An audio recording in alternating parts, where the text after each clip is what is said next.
and then I think the role can continue for this club. Well, I'll tell you what, we've got such a full show. It's one of those shows where a couple things fell into place, a couple other things were already in place. And for us, on this side of the microphone, it's a lot of fun because the next thing we know, it'll be 1:45. Just like that's how fast this show's going to go because we are absolutely rolling in terms of what we got for you today. Here's how it all lines up. Coming up at the bottom of this hour, Ryan Spilborghs will join us from Tampa. He is announcing the game on Apple TV Plus later this afternoon. He will be our guest a second time this year, right, that we've had Spilly on? I think so, yeah. Yeah, so looking forward to talking to Ryan Spilborghs, and we'll get the outsider take on our Padres, plus a little bit more of a look at the Rays, state of the race, things going on in Big League Baseball.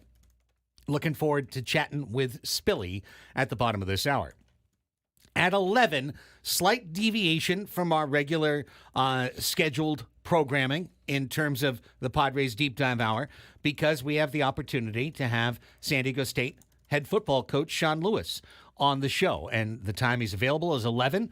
So we're doing more Padre talk at 10:30 with Spilly. So forgive us at 11 when Sean Lewis makes his first appearance on Annie and Elsten in advance of tomorrow's season opener against Texas A&M Commerce at Snapdragon Stadium. So very much looking forward to chatting with Sean Lewis, getting that preview of the season to be for San Diego State football.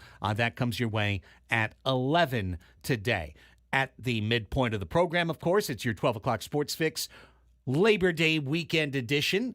We'll give you all of the information you need for the weekend that will be in the world of sports. At 12:20, we eliminate 6 more teams in our NFL Team Eliminator, a day-by-day recurring segment that will end next week with us having an official, unofficially official Annie and Elsten NFL team that we back this year and treat as our very own.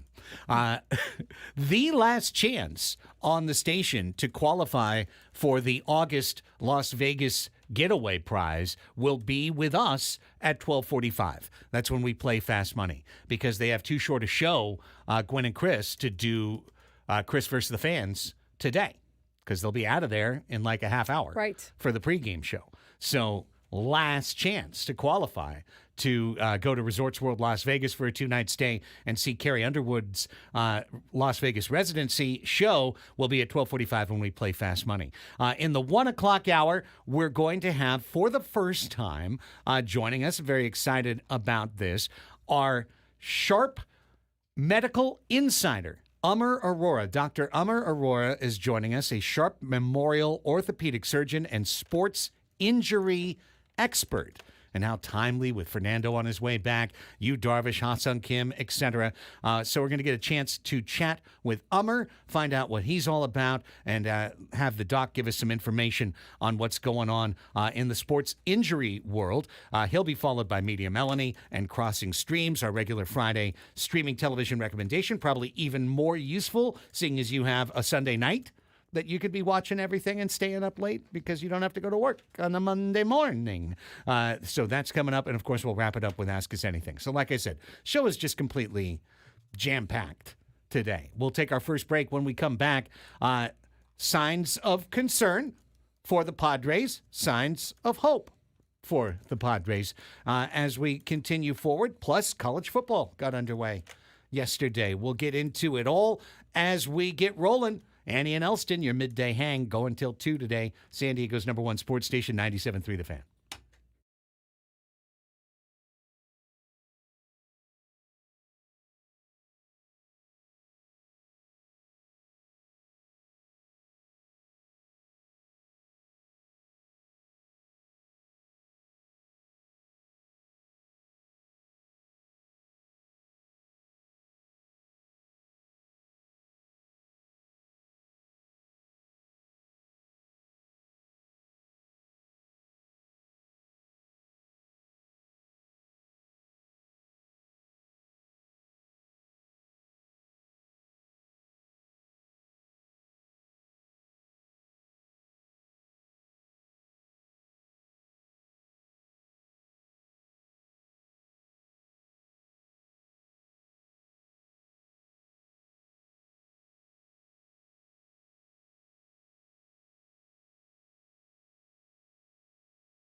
This hour on 97.3 The Fan is brought to you by Floor & Decor. Unbeatable prices, unmatched in-stock selection. Floor & Decor has more styles of laminate, vinyl, tile, wood, and stone for anyone looking for the right look at the right price. Your next beautiful space is at Floor & Decor. Floor & Decor, unbeatable prices, unmatched in-stock selection. Annie and Elsten here with you. Annie Halbrun, Craig Elsten, Braden Suprenant, all together in our Odyssey studios, overlooking currently overcast Murphy Canyon. Yeah. It's nice. It is, for sure, a little cloud cover. Nice. My mom tells me it's going to be pretty hot next week. I don't know if that's true. That's what she says. So don't get too used to it, I guess. I mean, I never expect it to be cool and nice this time of year. It's usually red hot through the end of September, isn't it? It's a little reprieve. It is. Absolutely. It's red hot. Sometimes it's hot all the way through December, Christmas. Well, that's when we get lucky. But today is what I would call a San Diego lucky day. Mm-hmm. This is a lucky day. People in St. Louis would pray for this weather. Oh, right my now. Gosh, yes. They can't have it. It's ours. We're spoiled. Yes, we are.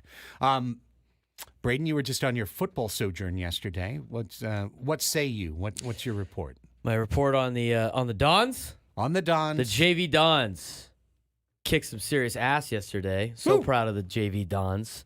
Anytime you play in LA school, the LA schools and Orange County schools do not respect us down in San Diego, in which they told us. Even at the high school level? Oh, they do not like us. They do not think that we are worth anything. As compared to the southern section, that is, wow. I will say the southern section is at the top, very, very good and a lot better than us down here in San Diego. But they definitely disrespected. They definitely did not. They overlooked us. Is basically how I would put it. They're very arrogant when we showed up. They were talking, it's gonna be easy. 42-8 later. Oh, wow! Yeah, we'll. They forgot about Dre. You know what? The Dago boys were ready to roll last night. So I was proud of the guys. 619. Yeah, the 619 represent up there against Chaminade. It was good. They scored their first touchdown with 5 seconds left in the game. We had some guys in, and they decided to go with their ones again inside the 20. Wow. So we almost kept them off the board the whole time, but the kids were great. I mean, my defensive line I have on JV is awesome. They're the real reason why we have success. I could drop whatever, and it doesn't gonna matter because that's how good they are. So, kids get all the credit. It's a tough ask to pull them out of school at 10:30, get on a bus, drive 2.5-3 hours up, play a game. It was hot. It felt like this feels like St. Louis hot, even though it probably wasn't. They played the game and had a good time. There's no corn on the way sweating back. where you were, bud. Not yet. No, there was no corn sweating. How was your bus ride? I took the Tahoe up. I took the wow, Cathedral wow, Catholic Tahoe up wow. with the coaches, so Fancy. didn't have to deal with the bus. But it was easy. There was not a lot of traffic on the 405, which was great. Not a lot of traffic back, or I just didn't care because I was fired up for the win. For sure, it's good. Solid. It's good. Congrats. It was good. So kids had a great time coming together now. So we'll see what happens. But varsity plays tonight, so we'll see how the varsity boys do. And against Chaminade. You have Chaminade as well. Okay. Yes, and that is at home, so I don't have to go back up there. Okay, today, thank God. which is great. So that means you didn't watch any of the college football yesterday. Oh, I did on the way back a little bit. Okay. All right. Got dialed in as much as I could. There was a lot going on yesterday in college football. The Bison could not hang on to the win over the Buffaloes, though. Dang. That was tough. Free Sean Keeler. But Colorado looked like Colorado from last year. Big mess, offensive line, great quarterback, slinging bullets, incredible skill player. What's that two-way guy? Hunter? Is that his name? Travis Hunter. Travis Hunter? That guy's legit. He's legit. He's super good. And the rest of the team? Dunno. But Dunno. A lot of hype. A lot of hype. A lot of hype. I don't think it's there. I do want to put it out there again. Nobody text me or tweet at me anything about TCU football until tomorrow. That's fine. Because they kick off at 7:30, and I will be midway through the first quarter of a high school football game. And I know that my friends will overreact. My college friends like to overreact on every single play of TCU football. So which I'll look and it'll be like, we suck. And then it's like, we're going to the national championship, followed by we suck, followed by we're going to the national championship, followed by, maybe we suck. So I'm going to have to deal with that. At some point, as a self-aware, maybe we care about this a little too much. Does that ever Maybe creep we should in? give it a Fanatics. few Hey, you know weeks. what? You know what? It's the same thing with all our Padre fans. Every fan has their way. It's just It's a big like take a deep breath, and then I'm like, all right, I'm gonna watch it when I get home, and I will see whether or not we suck or going to the national championship, because I guess those are the only two places you could After the potentially first game be. of the season. Oh yeah, well that happened the first game, the year TCU went to the national championship. They played Colorado in week 1, and we're up 7-6 at halftime, and my phone was blowing up. We suck. This team's gonna be awful. We suck, and then they went on to make the playoff. So you never know. It's college football. Well, I was locked in because Lindenwood kicked a field goal. Wow. So Kansas 48, Lindenwood 3. And I can't remember exactly the spread, but I've got to think Lindenwood covered. I think it was 45. I mean, are they really that good? Was it 45? And I think it was 45. And it was a push, and everyone had to just turn in their tickets? I don't know how Vegas does it, but they know something. They know something. They got a DeLorean back there, and they know what's going on. They got the sports almanac. I mean, I to repeat, set the spread. if you bet on yesterday's games and you bet on Missouri 51, Murray State 0, or Utah 49, Southern Utah 0, or Kansas 48, Lindenwood 3, I guess on one level I understand it because you had an exciting night. Everyone else saw a really boring football game. Right. But you were stressing all the way to the final kneel down of the third string quarterback that was in for the handoff rally at the end. That is why Bad Beats is such a great segment. It's so great because there's degenerate gamblers that are out there living and dying on every snap of some of these games. You're like, I'm sorry, why are you watching Rutgers in Buffalo? Yeah. Well, Someone having palpitations because Lindenwood had a first down inside the 25. Some guy decided to put 10 G's on Lindenwood to win like $20. Wow. Oh, Ben and Woods had the story of somebody yesterday who bet 25 grand on Carlos Alcaraz to win in the second round of the U.S. Open at minus 10,000. Bet 25 grand to win $250. Why? How does that make sense? And then thought he had an easy path to $250. It's called an investment. And he lost. Alcaraz lost in straight sets. Boom, snap, done. 25K out. Hey, Arkansas covered. They won 70-0. Solid work. Lord. 70-0. You weren't dialed into Lafayette and Buffalo last night, Craig? Wasn't locked in. I'm sure there were some guys that were locked in for scores on that one. I mean, you know what? yeah. I'm not condoning any type of gambling if you can't handle it, but there are some people that like obviously go, there's games that I don't care about. Let me throw like $5-10 on this game, and then I'm going to be locked in. Right. Or as some guy on my softball team, poor Warren. I was talking about being locked in because we had softball playoffs that Chris Ello talked about on his show yesterday.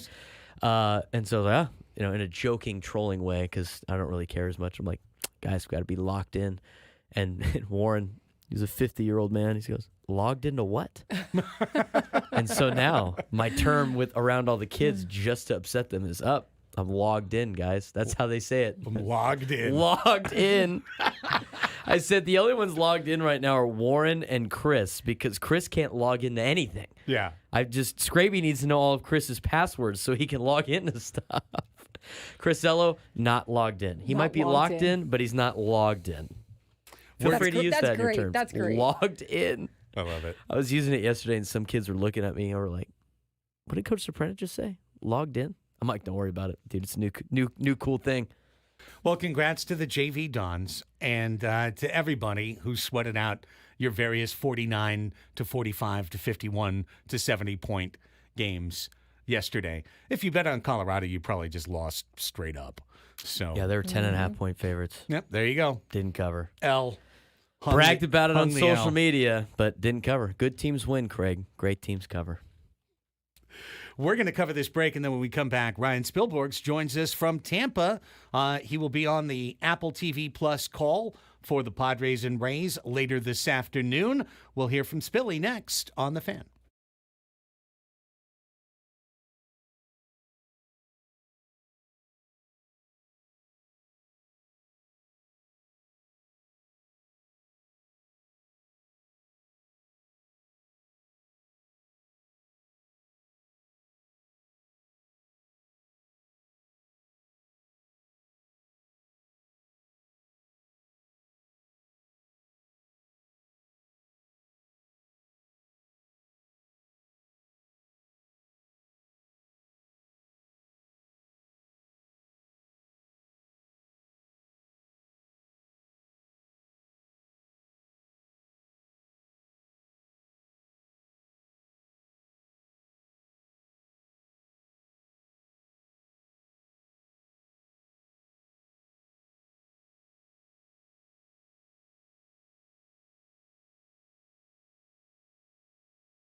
10:35 on the Fan. Welcome back, everybody.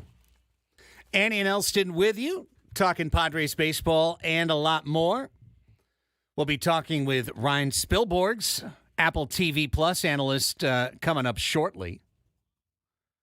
And at the top of the hour, Sean Lewis, Aztec's football coach, will be on the air with us. Super excited about that, and was looking at some stories about the Aztecs and how they also, this is going to be like the debut of their River Park tailgating, where fans can go out on the grass and tailgate. It'll be much more like the college experience. So should be fun for them this weekend. Yeah, looking forward to that. That's coming up at the top of the hour. Right now, we're going to go out to the 97.3 The Fan hotline. Excited to welcome back to the program Ryan Spilborghs, a longtime Major League Baseball outfielder, now analyst for Apple TV Plus, who will be on the call for Padres Rays on Apple's Friday Night Baseball later this afternoon. Ryan, Craig, and Annie back here in San Diego. Thanks for some time this morning. How are you?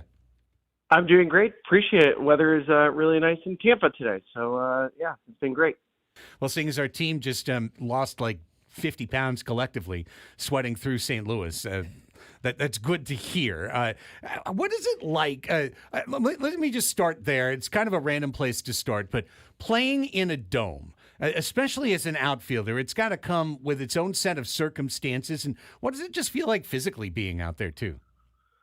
So it's a good question. There's some domes that are better than others. I never played in Tropicana, but I've played in versions of it. I played an entire year in Japan, where basically every single stadium was a dome. And so there's certain things that outfielders are looking for. Like we want to be able to see the ball off the bat. So I'm always checking out to see what seats look like.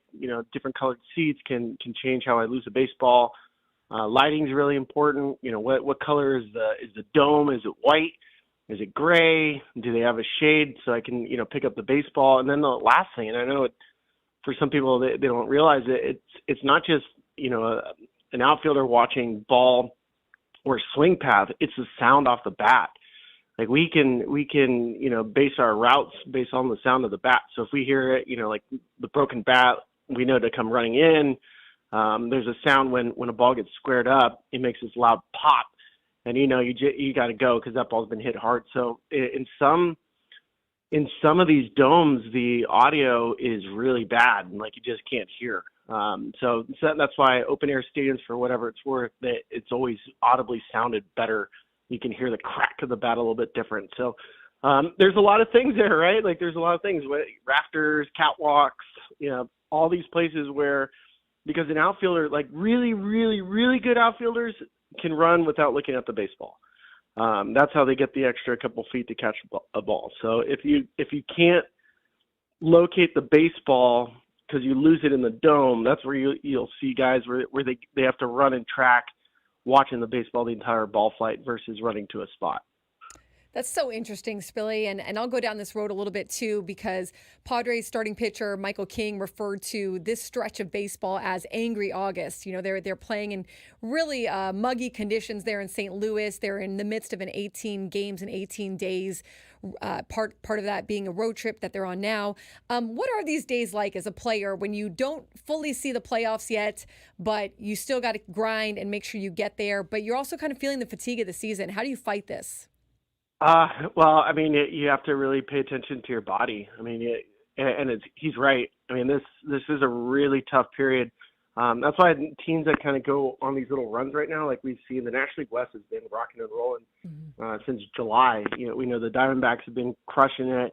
Dodgers are now back on track, and then the Padres doing what they've been doing. Part of this little stretch of baseball is you get out of All-Star break. Some teams let down. Then you get to, trade deadline, and some teams, if you don't make trades, or the trades, some of the guys come to these new teams and they start pressing, then you start having like loss of confidence and you have all these strange dynamics during this time frame.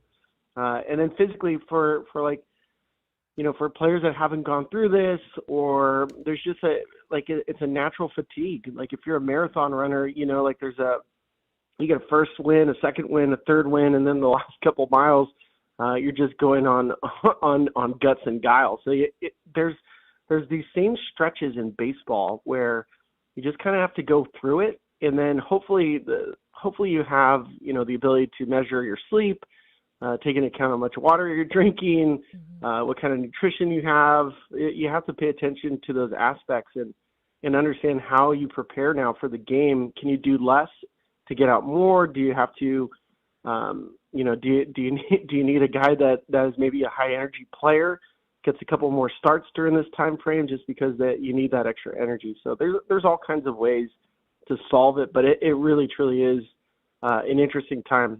We call it the dog days, but I like Angry August better.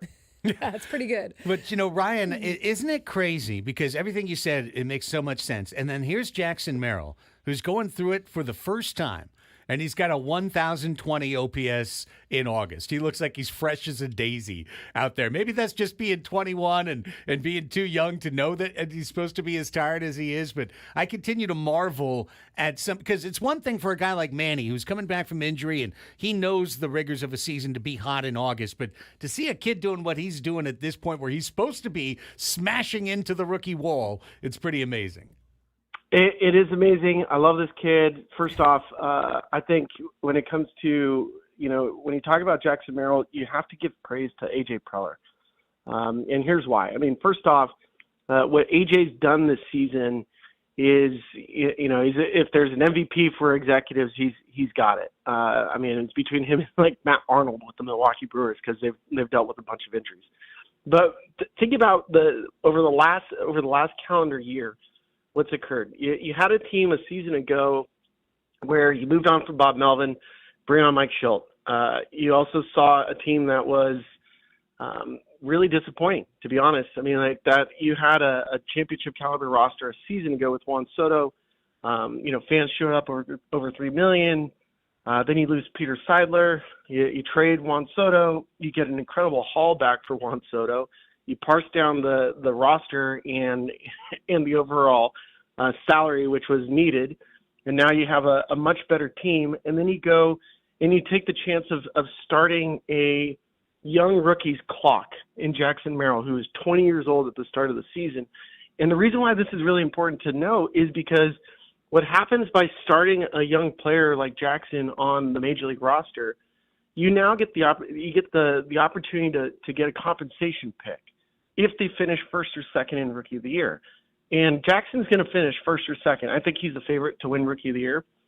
So all those moves that AJ's done, and trade deadline, there's no question, like the Padres won trade deadline. But to get a compensation pick, which is going to be a first-round compensation pick for Jackson Merrill, who ends up being a Rookie of the Year, with all these moves that A.J. Preller has done, like that is one hell of a run. So, and then going back to Jackson Merrill, I do think he's going to run into the wall. I mean, there's no way you can avoid it. So I love what he's doing so far. It's going to come. Like, he's going to hit the wall. It's either in September or October, but it's coming. That's just part of it. It's going to be a natural progression. And hopefully, when he hits the wall, it's a 30 at bat slide. That's about it. But it's coming. It's going to happen. Ryan, you're broadcasting tonight for Apple TV Plus, the Padres and the Rays. Looking forward to that. And the Rays just finished a 10-day West Coast trip. They went 4-6. The Padres, like we talked about, just getting out of St. Louis, lost the last 2 games, but have been really hot out of the All-Star break. Honestly, I'm not even totally sure what the Rays have done because they sold at the deadline, but they're 6 games back of a wild card spot. I see their beat writers talking about how the playoffs are almost out of view, but they're still there, a little bit. What kind of storylines are you looking for with these two teams? Well, for the Padres, it's continuing to watch, one of the best teams in baseball. I do believe the Padres have a legit chance to win the division. I really can see them getting past the Dodgers. They have the best bullpen in baseball since trade deadline. Nobody strikes out more than that bullpen. It's essentially it's a 5-inning game right now, which is amazing to watch. Offensively, from the Padres standpoint, I mean, it's the best hitting team in baseball by batting average. They don't strike out, so they have all the makers and markers of being a championship caliber team. On the other side, Tampa, they called up this kid Junior Caminero, and he's really exciting to watch. You have essentially like a bunch of guys that play the game kind of loose, and it looks like they're having fun. the Rays are also, just to give you a heads up, they're going to be nasty next year, and they know that because they have arms that are coming off the IL Right. that are better than most teams. I mean, Shane McClanahan's coming back. Taj Bradley, they're probably going to shut down soon. His season's been incredible. I mean, like they have a championship caliber rotation, so I see them kind of just prepping for next year. And if they win, they win, but they're prepping to kick everybody's butt next year. So that's kind of the heads up, like, okay, so Tampa is going to miss the postseason this year. They've been to the postseason, I think, 6 straight years. It's like the Dodgers and the Astros are the only teams that's been able to do that. So they'll take a little break. They'll take a couple months off, and then they're ready to crush everybody a season from now. Yeah, and I hear that, right? And I totally agree from a pitching standpoint, especially the Rays are set for 2025. But, it's not very often out here that we talk too much about the Tampa Rays for obvious reasons, right? Opposite side of the country, opposite division, opposite league, opposite everything. But I was thinking about them a little this morning, just preparing for today's show. And one thing that stands out to me is like when you say, well, what do you say when you talk about the Rays, right? I mean, in one way, I think of them as a kind of a college program where people are coming in and out for 4 years. And so, you get somebody and then they get expensive, they get hot, they're out the door. So it's almost more like following a college team than it is following a pro team. But then there was supposed to be a player that broke that rhythm up, and that was Wander Franco. And he was supposed to be the superstar of the Tampa Rays for now, today, and for years and years to come. And it's obviously his horrible decision-making down south, and he's done some awful things that he's been accused of and convicted of, and he's probably never going to play big league baseball again, so people don't even talk about him. But I can't memory hole the fact that was supposed to be the franchise player and the carrying player for their franchise, and it kind of feels like that hole is just a void that can't be filled now. Yeah, it's a great point. I mean, we talk about Wander, but it's obviously with clear disappointment. And you're right. I mean, if you look at Wander's numbers in the time that he was up, I mean, this was the number one prospect in baseball, was performing at a very, very high level. It's like, losing a C.J. Abrams or Ezekiel Tovar, Jackson Merrill, like an Anthony Volpe from your team and gone, just like that. So I know from the Rays' perspective, and I've heard them talk about it. They got to move forward, right? Like they got to find ways to fill that spot. But clearly, it's also it's as an organization to lose, from strictly a performance standpoint, right? Not talking about the human aspect or just how awful the transgressions are. But from a strictly performance standpoint, like it's hard for organizations to recover when you lose a player that you have under control that is very, very viable. So that makes it, even worse. It's already horrible as it stands, but then from a baseball vacuum, it makes it even harder. Spilly, you were so valuable off the bench during your career. It's not an easy role. For the Padres, they've hit on that this year with guys like David Peralta, Donovan Solano. They've had good production from Tyler Wade. How important are these guys for a team that's trying to make a playoff push? And how valuable can they be when you have a good bench like that? Really valuable because when you're a really good team and you're facing other really good teams, that you win in the margins. You don't win because my best player is better than your best player. You win because my bench is better than your bench, or my 6-inning reliever is better than your 6-inning reliever. Those are the margins that start to add up. And when you have, in the case of like Donovan Solano, where he's known as Donnie Barrels, and he's a 36-year-old guy. He doesn't swing and miss. He puts the ball in play. He's a tough at bat.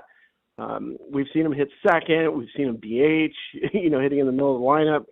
Like that's huge for Mike Schilt. That's huge for a team where, like you lose Ha-Seong Kim, and you can use Tyler Wade. You can put guys in those spots to like play decent defense, like Mason McCoy, right? Like so you have to have a bench that if you do lose a player or somebody comes out, you don't miss a beat. Like it keeps going. So Those teams, like there's a couple of markers always whenever you're looking at championship caliber teams. Is first is you look at the backstop, who's your catcher. Kyle Higashioka has been awesome. Again, AJ Preller killing it, and then you look at the margins, right? Middle relief, bench, and that's the separator. Those are the big separators for quality teams.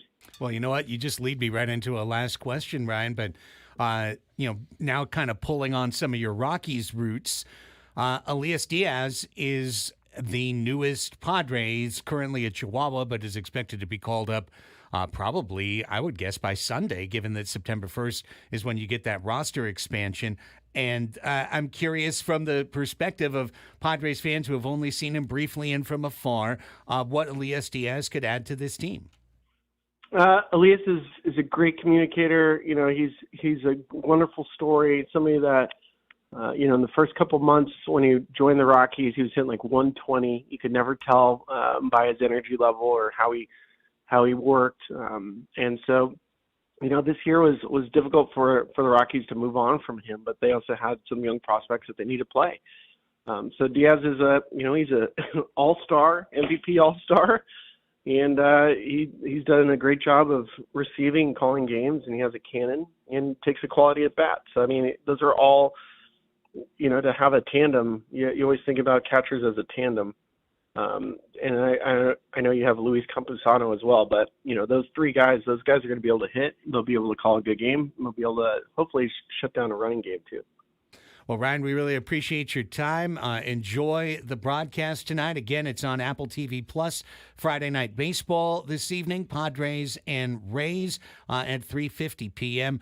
Thank you once again for being on with us. Look forward to talking with you again down the road. Always appreciate it. Thank you. Thanks, Ryan. Ryan Spilborghs, Apple TV Plus baseball analyst. Yeah, good insight there. I think interesting to think about this stretch that they're in and what Elias Diaz might be able to provide and getting him up to date perhaps in this next month so that if they do use him in the postseason, he's got some work with this pitching staff. It's going to be interesting to watch how that unfolds. Yeah, he's not the big power hitter. And I think he hit, 15 in Colorado once. So that kind of tells you what you need to know. But the guy hits 270, 275, as your 9-hitter? I saw a quote from Mike Schilt, and apologies, it was one of the beat writers over the weekend, but talking about how he's someone who's been in those situations. He's someone who is a veteran player, knows how to handle the big moment. And it made me think, too, this could be a lot in defense. This could be a lot of just making sure that they don't give anything away. Yeah, because Higashioka is way over his previous playing time, and it doesn't mean that he can't do it. It's not like a pitcher with innings on his arm. Right. But nonetheless, he's catching much more than he's ever caught before in his career. Campusano, it just hasn't clicked in this year. So I think Diaz is just another guy that can give this team potentially a little bit of a spark in September, a little bit of a lift. And it's that energy lift that now we're looking for as the dog days of August wrap up. You don't want it to drag into September, and then you're a team that's dragging to the finish line, right? We won't have the exact same tone if the team 500's all the way from here to the end. Now, they'll probably make the playoffs if they do, and we'll be happy about that. But you want to see them regain their form at some point along the way. And I think all of these additions of guys either getting healthy or, in the case of Diaz, getting added is going to help in that sense. Yeah, for sure. They talk about that, right? Playing your best baseball or playing your better brand of baseball. It doesn't have to necessarily be your total best, but just playing with the confidence that you can take into the postseason and you feel good about.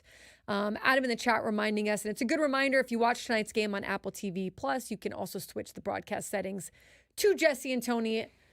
Yeah. Of course. Yeah, I didn't bring it up while he was on. No. But, you don't have to listen to Spilly today if you don't want to. No. You can listen to Jesse and Tony as well. It's your choice. You have choices. Or, sample. See what you want to do. Right. Sometimes you get good insight from both sides. Want to listen to the Rays radio? You can. Sometimes I do that. I listen. What are they saying about the Padres? Right. Yeah. Here's what we're saying. Stay tuned because Sean Lewis, Aztec's head football coach, is next.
Hour number 2 of our program. Welcome, everybody.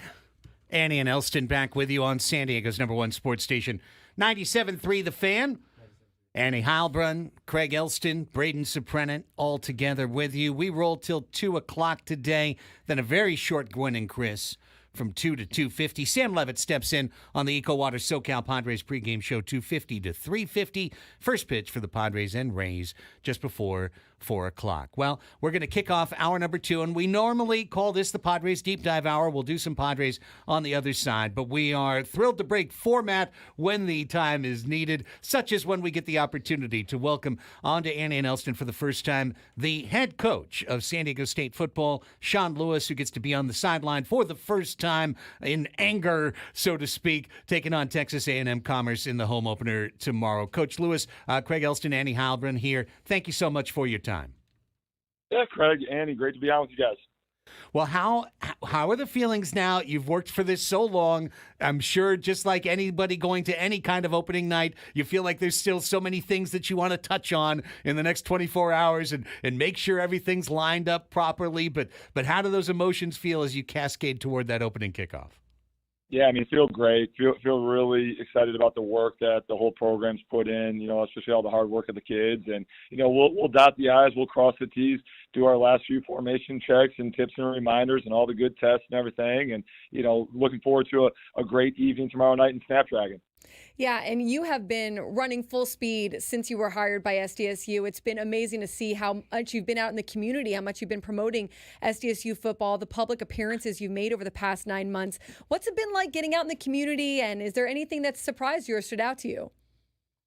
It's been great. This is obviously our new home and want to get embedded within the community and make sure that they get a chance to know myself and our staff. And so, wanted to take advantage of all those opportunities and the buzz and the excitement. I mean, it's been amazing.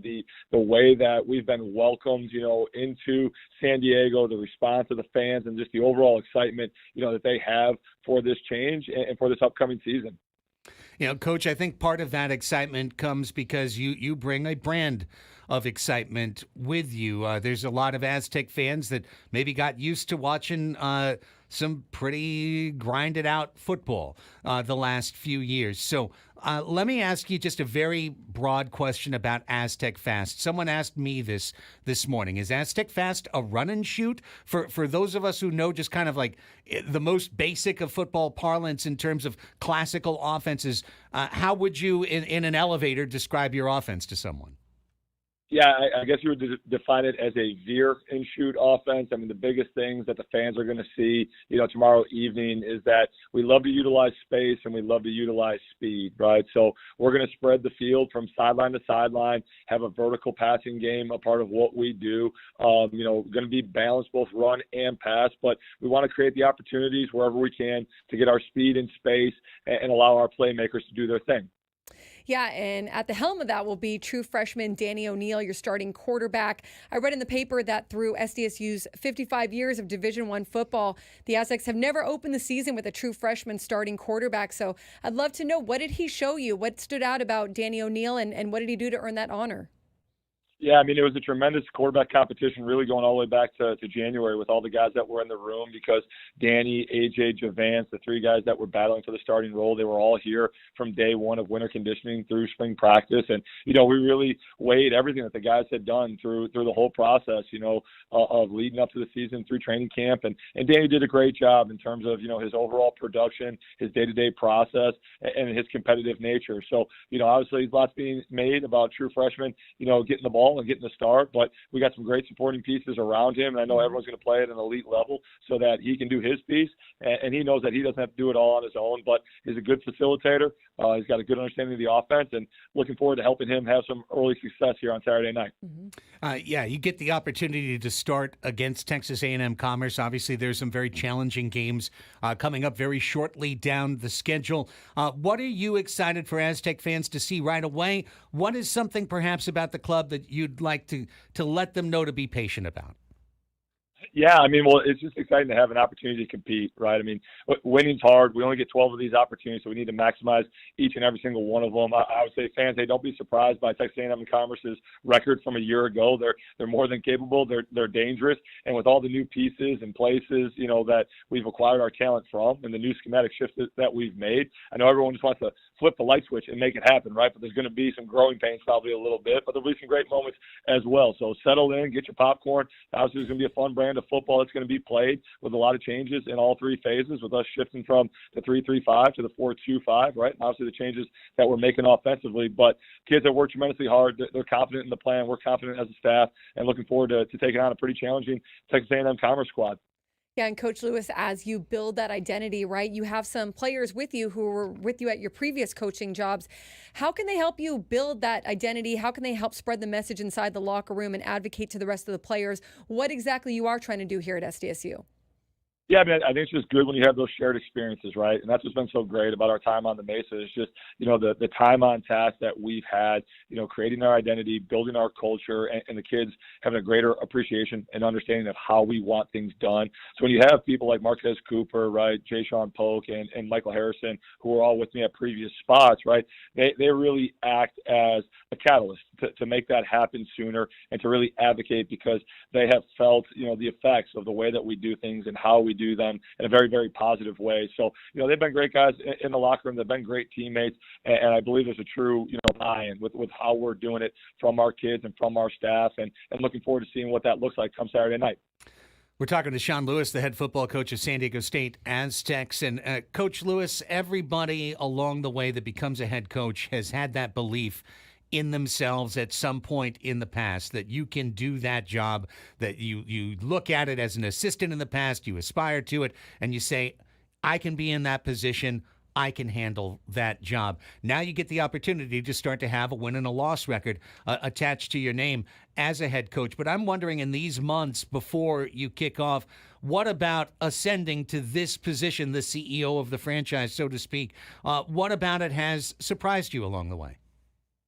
I mean, that's many new surprises, right? I mean, I had the opportunity to sit in the head coaching chair for 5 years at Kent State, right? And so, have taken those lumps, have taken those bumps, taken those bruises, those hard lessons learned. I'm very proud of the scars that I acquired, during my first go-around of being a head coach, and obviously the scars that were acquired last year as well. But there's also the joy in those moments, right? And so just want to be constantly learning and growing. We talk to our kids all the time, about our Be the Alpha mindset and mantra, which is to improve and compete today and each and every single day, right? And so I just want to model and live those behaviors as well, right? There's a ton of change that's happening right now in the world of collegiate athletics, right? So I want to pride myself on that. Hey, my rate of learning is greater than that rate of change. And so just keeping up with all the changes that is occurring and the previous experiences that I've had as a head coach, just taking all that knowledge, leaning on the really smart people that we got in the building, the unbelievable staff that we've been able to assemble here, right? And take all of our knowledge and give it to the kids so that they can apply it and then we can continue to move this program, this elite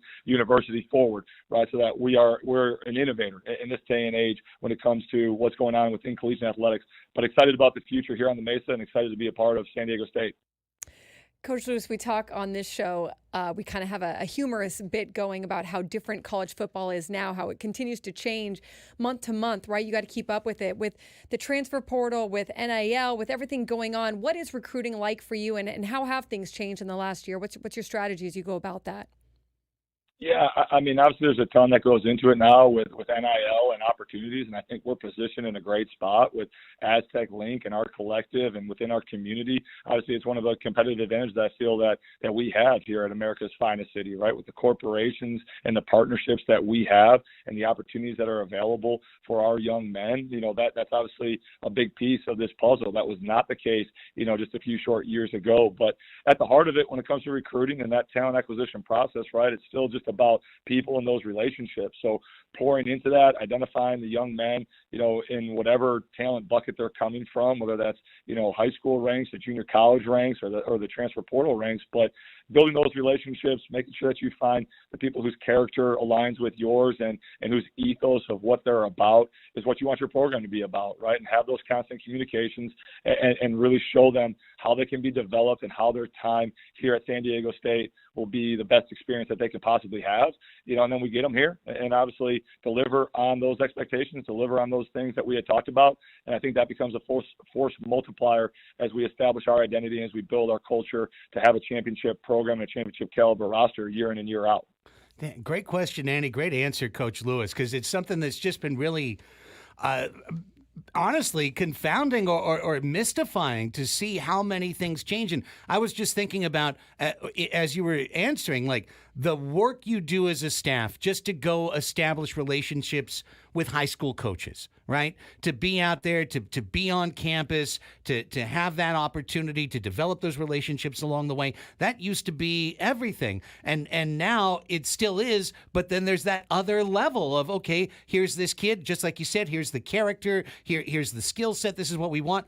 Okay, but then there's a cost at some point. There's a cost involved. It's just got to be a complicator for you guys that's almost exponential. Yeah, I mean, it's great opportunity though, right? But it starts with the people and getting to know the people in the community. Obviously, there's tremendous high school football that's being played right outside our back door, right? Mm-hmm. And so getting to know those coaches, getting to know those kids, getting to know those families, and then having a great experience here, within our locker room, within our program, day in and day out, to where guys don't want to leave, right? They want to be a part of that. And again, putting a great product in between the white lines. But yeah, you got to invest your time. You got to invest it smart, right? And you got to make sure that you're spending that time, that energy in a worthwhile and efficient manner, because there is some layers to it all. But I think it's a tremendous opportunity for our community. They've really stepped up in the NIL space through Aztec Link. It's a great campaign that we're running right now with our 100-yard challenge. We're well over $30,000 for that. And, it's great about that too. So much negative is made about the NIL space, but, like this 100-yard challenge, we've partnered with the Lucky Duck Foundation. Mm-hmm. and for, the amount of money that we're taking in, we're also going to be investing time back into the community to help those less fortunate, to get propped back up the right way. So there's a great silver lining to all of this, where I think the community and the kids are benefiting, and it's a great time to be a part of collegiate athletics. Yeah, and it should be a lot of fun out there tomorrow with the Warrior Walk, with the tailgating at River Park out there on the grass. So I think it'll be a lot of fun. I do have a question about your coaching career, and I got this from Wikipedia, so if it's wrong, please correct me. Before coaching, you worked various jobs, including as a personal trainer and a dull office supply sales job. I want to know more about the dull office supply sales job, and if during that time, were you dreaming about getting into coaching? Like, how did you pivot there? Yeah, I mean, right when I got done with college, right, it's like, all right, get a degree, and then what's next? So get a job, right? And so there was an office supply sale job where I was selling reams of paper and an office toner that was not great, right? But there was an opportunity that came available at my high school alma mater to jump into coaching, and it was something that, obviously being a part of the game and the impact that coaches made in my life, is something that I was really, really strongly considering and started doing, obviously. And, the bug bit me, and here we are out in beautiful, sunny San Diego, right? It's taken me all over the country and back, and so fortunate for the opportunity and the journey that I've been on. Awesome. Well, Coach, we're all excited for this journey for you to get underway in red and black as well. Thanks for some time with us here on the Midday Show on 97.3 The Fan. We really appreciate it. Hope to catch up with you again as the season continues forward. And best of luck to the Aztecs. Can't wait to see how this thing develops under your watch. Guys, appreciate it. Thank you for your time. Go Aztecs. Go Aztecs. Thanks so much. Great. Appreciate SDSU, having him come on and Coach Lewis for taking the time. You got to imagine it's really busy right now as they prepare for tomorrow. I'm sure he's in a ton of meetings and interviews and player things. So really appreciate them taking the time. I see the question in the chat. How old was he when he was selling? No, this was like right out of college. Yeah, he had to get a job, right? Yeah. We all got to get a job. Right. But, I'm sure when he's thinking about his history and thinking about hawking office toner, and now he's out there on the sidelines at Snapdragon Stadium. A nice change of events for the Sean Lewis family. Well, that was a lot of fun. Absolutely really appreciate it. And, we're going to be keeping our eye on this Aztecs team. And I did ask a question about patience on purpose because, anytime you're a first-year head coach, and of course, I'm saying here in San Diego State, not first time ever head coach, but first time head coach here, San Diego State. There's that honeymoon, and it goes right literally up into the moment that the kickoff occurs. Yeah. Right up into that point. They'll show him on the sideline and his headset, and everyone will be fired up. Like, yeah, Coach Lewis. And then kid fumbles the kickoff. He'll be like, damn it, Coach Lewis, what's going on? So there's got to be patience. This is a team that was going the wrong direction in terms of as a program. He's here to turn that around. He's here to bring electricity to the offense, which hasn't been here in a decade or more. Really, when was the last time this century that the Aztecs were a dynamic offensive team? Just explosive. I mean, with Lionel Hamilton, we can get to some individual guys, but just an explosive system? That hasn't been there in a long, long time. So I'm really excited to see not how it starts, but how it continues. And Danny O'Neal, freshman, is going to make mistakes. For sure. But what grows out of this that turns into next year? Yeah, and definitely that comment about him being the first true freshman in 55 years. I mean, that's not a bad thing. That's not necessarily that that's not a negative. That's just, hey, there's a kid who won this job, and they've got a quarterback room. They're waiting, ready, because this is the kind of offense where in practice you're getting a ton of reps. You're using your players and your receivers and your rushers and everything with this Aztec fast offense. It's not just a starting quarterback at practice getting all the reps. So you've got a quarterback core there, I think, that's going to be willing to step up whenever they're needed. And I'm sure there's going to be some growing pains with that. But absolutely, you've got to have some patience for that. Allow this to take shape. Yeah, in the chat, I think C20 Moreno's right. I think the Al Luganbill, Marshall Falk offenses, you got to go all the way back. You got to go all the way back. Tom Kraft, maybe a little bit, and then you got to Chuck Long, and then from there Brady Hoke, and then from there Rocky Long, and there's been some really good Aztecs teams. Yeah, exactly. That were completely there to beat you 17-6. Yeah, I mean, it's a change for sure, but I think when you implement an offense like that, like you said, it takes time. And isn't it interesting too that it's what would you prefer? This is a good question for Braden too. Do you prefer an offense that is dynamic and exciting and puts up 50 points? No, I'm not saying they're going to lose, but maybe I don't know, maybe that's the emphasis, right?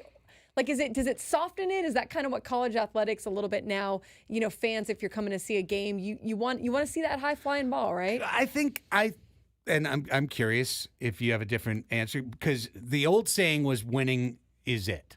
Winning is just it. But the Aztecs struggled to draw with 10, 9, 11, 8 win teams. It's a different time now, too. Yeah. You're needing to recruit for different purposes and keep your fans engaged. And yeah, so I actually think just scoring a lot would help.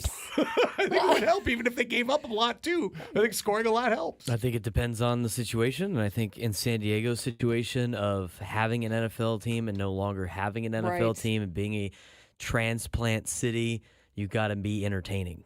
I think more so than not. I mean, if San Diego State was in if this was more of a college town and everybody was back behind the college and there wasn't a bunch of stuff to do, winning is everything regardless of how you do it, right? Mm-hmm. But with so many things to do in town, with the Aztecs having to compete, honestly, they have to compete with the Padres. And they got to compete with all the minor league teams, and they got to compete with the other colleges. And football's got to compete with their own basketball program, and the beach. And there's so many things that you could do here in San Diego, plus all the transplants that would go to NFL games that have their own colleges.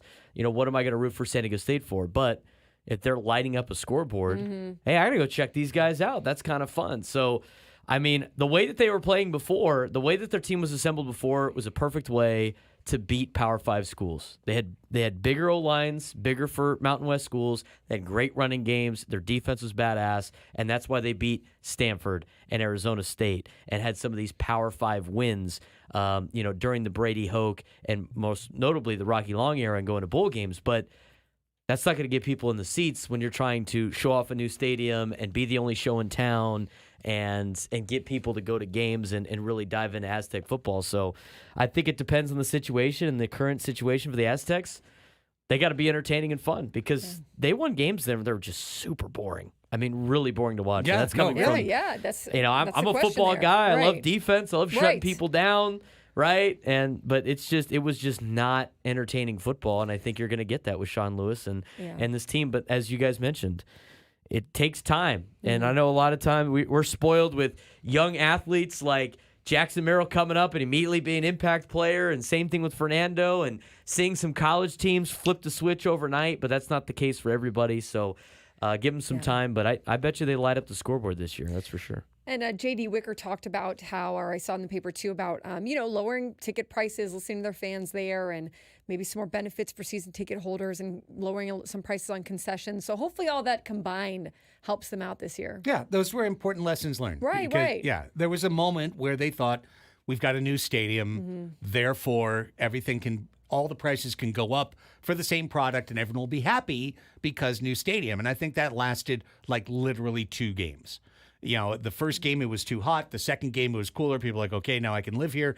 But then you were just watching, New Mexico and UNLV and Wyoming and like the same. And it's not to say that they're not still in the Mountain West. Of course they are. Yeah. But at least now with the 12-team playoff, there's the faintest spark of a hope, of a dream, of being the best the conference champion, the 5th best conference champion, and getting that 12 seed and getting into the college football playoff. And it's a real thing. And all the good teams are in the big conferences, in 4 conferences. Yeah. You just have to outlast like Tulane or like a team from the American, right? If you win your conference, if San Diego State wins the Mountain West Conference, which is a goal that every college has, and it's not an unobtainable goal for the Aztecs, even though their over-under is 4.5 on wins. But if they win the Mountain West Conference, they have just as good a chance as anybody else that's a Group of 5 school, especially with the Pac-12 not existing anymore. What are they on tomorrow, Braden? They're on True TV. True TV. Oh. 5 o'clock. So if you're not going to the game, you can still catch them. Correct. On TV. That'll interrupt Impractical Jokers, but maybe the Impractical Jokers are calling the plays for Texas A&M Commerce tomorrow. I think you can also the Padres are on at 1:10 tomorrow. What time are they on? Yeah, that's right. They're one that San Diego State's on at 5. Okay, there you go. We got a whole day of I thought you were going to ask me what time the Padres are on. I'm like, one of the next. 1:10. Schedule. What time Impractical Jokers is on? Every half hour on True TV, just every single half hour. And then in March, it's college basketball. Yes. That's it. It's all True TV has. I don't know that I've ever tuned to that channel and it hasn't either been a March Madness game or Impractical Jokers. I never knew about Impractical Jokers till my nephews. My nephews are so into it. They love it. Oh, James is the exact right age now, my son. There's like 100 seasons of it. I know. Yeah, so it never ends. Yeah, that was something that was on when we went up to the cabin in Julian. I don't know why, but it was something that he found easily on their system, and all of a sudden just boom, boom, boom. And I'm going to be honest, I laugh out loud really hard 2 or 3 times per show on average. So it's pretty good. Not bad at all. Okay. Oh, streaming on Max too. Thank you, Tyler, in the chat. Tyler. So if you have the Max app like I do, you can pull that up on your phone if you happen to be out and about and check out the Aztecs and what used to be called West Texas State, but now it's Texas A&M Commerce. That was West Texas State. That was West Texas State. Was Texas A&M Commerce. That's something I learned over the course of this past week. I didn't know that. West Texas State. That's different than the other one that's now UTEP. What was the one that was UTEP? North Texas State? No, they won a national championship in basketball. It's like Road to Glory, right? The movie? Yeah. Texas Western. That is confusing. Texas A&M Commerce? Yeah. Well, they used to have... If you just leave off the commerce, it's a whole different story. Well, that's a different ball game for sure. You know? Yeah, they're playing Notre Dame this weekend in front of 150,000 people. You got to make sure you get that last word in there. Yeah, commerce. Commerce? They used to have Texas Pan American when I was in college. That's now Texas Rio Grande Valley. I feel like the booster walks in and he's got the beautiful He's got the outfit, he's got the cowboy boots, he's got the bolo tie, and then he goes, "Hi, I'm from Texas A&M." Commerce. Commerce. Texas A&M. Well, Commerce. based on most people in Texas, if you're not affiliated with Texas A&M, they're getting the commerce out very quickly because they do not want to be associated with the Colts that is Texas A&M and their Lassie dog. And I digress. Man. I could go out hours making fun of A&M, but There we go. That was our having fun with Texas A&M Commerce. Texas A&M deep dive hour. Indeed. Well, we're overdue for a break, so let's take it. We'll come back, and we will return to Padres baseball discussion. When Fernando Tatis Jr. comes back, could an optimization of the lineup follow? Is it worth at least discussing? Why not? We're a talk radio show. We can discuss it. So shall we do after this break? Annie and Elsten on the Fan.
Thanks once again to San Diego State head coach Sean Lewis, making his debut on Annie and Elsten. Whoa, double me. That was a cool camera angle. Felt like I was in a Woodstock video there for a second. Maybe we should have Annie's It's camera Friday. on you and your camera on Annie. Just Different angles. Mix it Annie's, up. Annie's over there. Except that the It's not as you nice. get Not the as good. computer. the It's but not as and also the robot AI camera won't know it'll what to trip do. out. You Good. know, Yeah, You get got all to fight mixed back up. on this likes AI. to follow you. You got to be able to stump this AI before they turn an iRobot. You know this. Terminator.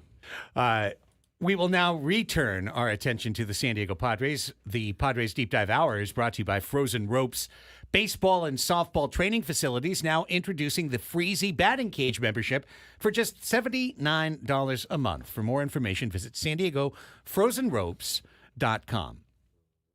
With any team at any time, there are signs of trouble and there are signs of hope. It's almost never, although I guess the Padres had a moment when they went 3 weeks and barely lost, that like everyone was good at once. I mean, it was hard. You think about those weeks now. It was like, how do you even find anything to talk about besides how well this team is doing? Right. It was just like, yay. It was every day. Pretty much.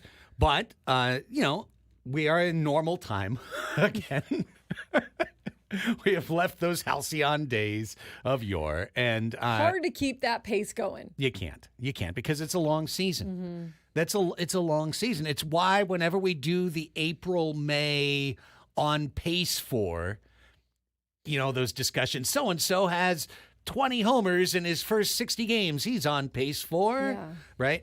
Like the inherently ludicrous part of that is thinking that human beings can stay at the same level day after day for 7.5 months, which is the start of spring training to the end of the regular season, and not have something physically take a toll on you over time, right? If they were a video game, yes. Not in real life. Exactly. Yes. A Stratomatic card never gets tired, right? On the video game, you just regenerate the pixels just like that, and you're fine. In real life, you get tired. So, signs of trouble, signs of hope for the San Diego Padres right now. Here's a sign of trouble. It's one that we've been wondering if it was going to come down the road eventually, and here it is. Jurickson Profar has tuckered out a little bit. He is, in his own words, having such a great season, being on the base paths as many times as he has, running around as much as he has, playing left field every day, which he hadn't since 2022. It's understandable that Jurickson, who's had a knee issue the whole year that he's played with, We don't even talk about that anymore. Right? Like, he's still dealing with it. every day. Yeah. It's the only reason we don't talk about it is because he hasn't fallen down in a game recently. Exactly. And you don't notice it. He still runs hard. He makes those big plays out in left field. So it's really not been as noticeable. Yep. But Well, his great season, has just cooled off a little bit. And in the month of August, which is over tomorrow, 31 days long, Jurickson's hitting 198 this month. That's over 115 plate appearances. So it's a good slice of your season. It's not just a 1 week, forget about it. His average since the All-Star break is 229, which is, again, kind of in line with previous Jurickson Profar end of season averages, but it's just blunted what he's done to take him from 300 to whatever he is today, 281 or whatever. yeah, and he's been hit by pitches like the most or second most in Yeah. Major League Baseball. It's He's crazy. been getting beans. So, that's the kind of thing about this kind of stretch that they're in. It's understandable. Like Craig just said, they're not just going to be at the exact same clip for the entire year. They're going to go down. They're going to go up. Xander Bogaerts has not been the same guy over the No. past 20 games. He's batting .239. Jake Cronenworth. Correct. And they've all been in on big route. I mean, you think about Jurickson Profar. He's been in on big game-winning hits, clutch hits to tie the game, get Jackson Merrill there to score the home run, et cetera, et cetera. But the numbers, the averages over the last 20 or so games, 20 or 30, a little different than they were before. Yeah. Yeah. I mean, really, I was looking at it this morning, and if it weren't for those awful 9 hit by pitches, Jurickson would be having a really bad month. His on-base percentage is just over 300, and it's entirely because of the 9 hit by pitches. Like, the hit by pitches have propped up his on-base numbers for the month of August. He said it himself Wednesday when he squared to bunt in a spot that he could be the hero in the ninth inning. The thing that he's done all year, being the hero in the ninth inning. It was his moment, and he squared the bunt not just to bring in the infielders, but to actually move the runner. He did it 3 times before he got the ball down, and when he was asked about it, he said, "Did you see my first 4 at-bats?" And that is the sign to me of somebody, especially Jurickson, because just a week ago when he was asked that question, he said, "I am Profar." When I make a decision, it's the right choice, basically. He's talked this year about, he understanding the game, about understanding the game and understanding what he has and understanding where he's at and being able to make decisions based on what the game is telling him and how he feels that day. And he did. He said, "Look, I was 0 for 4. I was 0 for 4. He didn't feel like he had it in him or, he was going to be able to maybe come through with a knock, but he felt like, look, we moved the runner over, still have, I think they only had that 1 out, right? Like at that point. So you had a chance. You had 2 chances, right. But at the same time, he talked, right, I think it was to the UT, he talked about how he has learned a lot this year. He's been, like Craig said, he's been on the base pass more than he ever has. He's been a big part of games more than he ever has. And he's been dealing with the knee issue. And while he's had the best season of his career, his body is feeling a little bit. So it's something to watch out for sure. He's also been at the top of the order. At or near the top of the order for 3 months running. So he's getting even more work. Right. And that wasn't where he was even when he was hot early in the year. He wasn't hitting second for the team every day, but he has been hitting second for the team every day since June. Since Fernando's left, he's been the number 2 hitter every single day. So, keep that in mind. Just, again, the dashlight board is blinking on this team in some areas where guys are tired. It doesn't mean that they're just going to, I guess it could for some, but it doesn't mean that they're just going to keep going like down. It means that they're probably going to find places for them to get a blow, as Mike Schultz says. They're going to have some off days in September they can utilize. They're going to be he's probably going to put, for some of these guys, some of these veterans especially, an off day before one of their other off days, like their team off days. Some of the veterans will get an off day before or after that, maybe get 2 days off in a row so that they can hopefully get them a little bit more rested going into what they hope are the playoffs. Now, we mentioned that bunt decision. That bunt decision was to move a runner over for Jake Cronenworth. He moved him to third, Arise. Arise had a double. Yep. Profar moves him to third. And Cronenworth has been as good as anybody in big league baseball at bringing home a runner from third with 1 out. He was at something like 65%. 62%, somewhere around there. Sack fly right there if you need to, right? Ground ball, sack fly, something like that. So it was a defendable decision tactically, to be sure. However, Jake Cronenworth is also in a cold pocket, and he has been in a cold pocket. So very similarly, since the All-Star break, during this time that the Padres have played so well, easy to miss somebody that's running cold when everyone else is running hot, and so everything seems great. Jake had that huge hit to win, to give the team the lead on Tuesday. Yeah, that was huge. That was big, right? So again, when we're bringing Clutch this moment up, for him. I always feel like we need that partial disclaimer. When we bring up someone struggling for a team that's a good team that's doing well, it's not to criticize them, it's to note where they are, okay? Because we're going to lead to a tactical question down the road. And the other thing, too, I think that is kind of a silver lining in this is the great hit that Jake had the other day. That was, I think, at the end of the 9-pitch AB. And they are still putting together good at-bats. Like, sometimes it's not working out, but you're still seeing, like, really tough, grindy, good, seeing pitches well, plate appearances. And I think that's kind of the silver lining there. Or sometimes they're just hitting it right at people. Yeah. But 212 since the All-Star break, 77 OPS plus. Xander Bogaerts, 6 for his last 27, all singles. Yeah. So those are 3 guys that are scuffling right now in the heart of the Padres order. Now, meanwhile, Jackson Merrill, month of August, 22 runs batted in, 7 homers, 5 steals, OPS of 1,020. Manny Machado. Manny Ramirez used to play for the Dodgers and the Red Sox and Indians. I just meant Manny Machado Ramirez. Manny Machado, 21 RBI in August, 289 average, 910 OPS. Fernando Tatis Jr., according to Kevin Acee, got dozens of at-bats yesterday. Dozens? You heard Mike Schultz on the Ben and Woods show this morning saying oh God, now I forget it. something about feeling bad for the opponent or something, Yeah. or like he was hitting the ball so hard Yeah. that it was, tragic for whoever the pitcher was. I really locked in on the word dozens. Dozens. Like, you get 5 at bats in a game if you've had a huge offense. Like, did he really take 36 at bats? Oh, wait, was he playing in like yesterday? simulated? Yeah, in okay, simulated yeah, games. Where yeah. it's just like at some point, it's Yeah. me like, Coach, I'm tired. This is at bat 74. He's like, we're getting you every at bat you missed from 40, June you're getting to 21st to 40. here. Thanks to the 230 at bats I took last weekend, I am now ready to play. I mean, yeah, you don't need a rehab game. You just played a rehab month. Right. I think the rehab game, I mean, who knows? It could still be on the table, but I feel like it's off the table. All right. So with all of that, knowing Darvish is coming back, Kim is coming back, Toddy is coming back, got a couple of guys slumping, got a couple of guys surging. Is there an optimized Padres lineup that Mike Schilt could explore going forward? Let's bring that up after this quick timeout.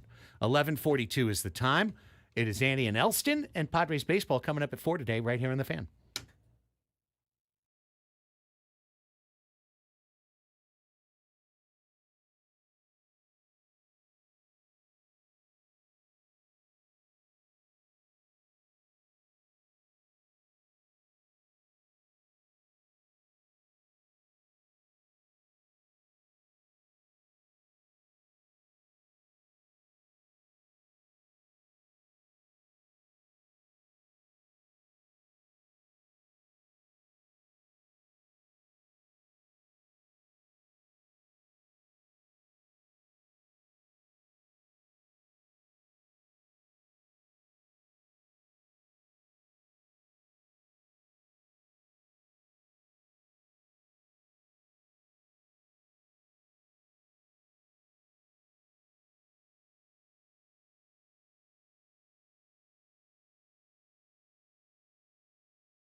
Listen to Sam Levitt's podcast, Inside San Diego Baseball, where Sam covers everything going on with the Padres. You can find it at 973thefansd.com, the Odyssey app, or wherever you get your podcasts.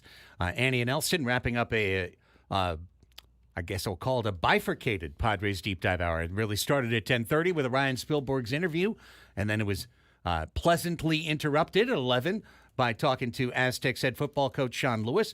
We got back into some of the trends of the team last segment, which leads me to this question. Understanding that it goes beyond pure optimization, that there's the politics of the sport, that there's the history of the players, that there's continuity, ego, everything else involved.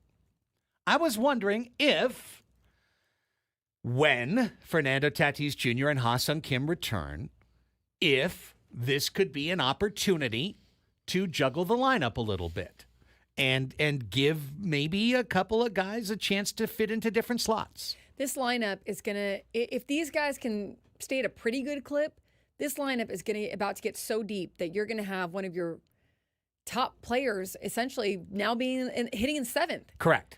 Somebody you think is good is going to hit seventh. And there's kind of no way around it. Like, it's going to be one of your big name guys that's going to be pushed to seventh. Someone who's been good for them all year. Yes. So this is what I was just thinking. If these were Stratomatic cards, if there was no humanity to it, none of it, here's how I would line up the Padres lineup. Arise, Tatis, Merrill, who's been easily the team's best hitter for a while, Machado, Profar, down in that 5 spot where he was doing damage earlier in the year, little less exposure in terms of total at-bats, but a switch hitter with power, right? Bogarts, down to 6, Cronenworth, Kim, catcher. I mean, that's a hell of a lineup. That's a crazy lineup. I wouldn't move Merrill. I wouldn't move him down that far. I wouldn't mess with the year that he's having. I'd keep him like 5th, 6th, 7th. Okay. You could flip-flop Profar and Merrill. You could go Arise, Fernando, Profar, Machado, Merrill, Bogarts, Cronenworth, Kim, catcher. Are you getting righty-lefty on that? I know he likes that. Okay. Yeah, that's what because the way I lined it up, it's just straight either switch or left-right. I mean, seems pretty good. Even if either way that Merrill went, you know? But it does involve Bogarts hitting 6th. Yeah, that's the thing. You know, right? And Cronenworth hitting 7th. And you go, holy cow, he's been our 3-hitter all year, and you're going to hit him 7th? Oh, what a demotion. Like, this lineup's good. So who's going to hit 7th? I know. Even Bogarts 6th. Right. Even 6th. But, like, if you just did it on politics, Merrill would hit 7th. And you can't do that. You can't reduce his exposure. At the least, he's got to hit 6th. He's too good. He can't be that disconnected to the heart of the order. But do you wonder at all, like now, I'm not saying Ryan Spilborghs is right, but do you wonder at all if maybe getting into a playoff push and into the playoffs, you want a guy maybe more top of the lineup that's been there, like Bogarts, that understands, maybe but I don't know. How do you make these decisions? I don't know. I think once you're that good, this next few weeks of the season are really going to tell you. Yeah, because to me, once you're that good, it comes down to how your performance is. Yeah, exactly. And who's fatiguing in September? Who, like we just talked about with these guys. With Profar, with Cronenworth, who is kind of hitting their slump and who is on the up and up. Yeah. At this point, I don't know this for sure, but I think if Jurickson was told, hey, you're going to go hit 5th for a couple weeks, he might be excited about it. I don't think he cares. Yeah. I really don't. Yeah, he might be fired up about it. Yeah. Like, cool, all right, I get to be in the dugout in the first inning, you know what I mean? Like, and he loves the chip on his shoulder. He's like, fine. Yeah. And I mean, in a good way. He's not going to be mad at the Padres. He's just going to feel like, okay, they're going to write me off anyways. I'm 5th, the opposing pitcher, whatever. Yeah. And now let me go out and do some damage. Yeah. And Chris kind of gets to the thing that I'm getting to as well. Jake is such a huge contributor to this team. He's going to be here forever, by the way.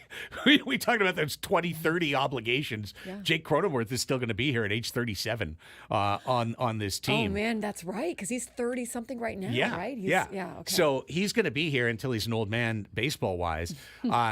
So I don't think you have to completely worry about his ego to the same level. Like, I don't think you your do. deal. He's a great team player. Yep.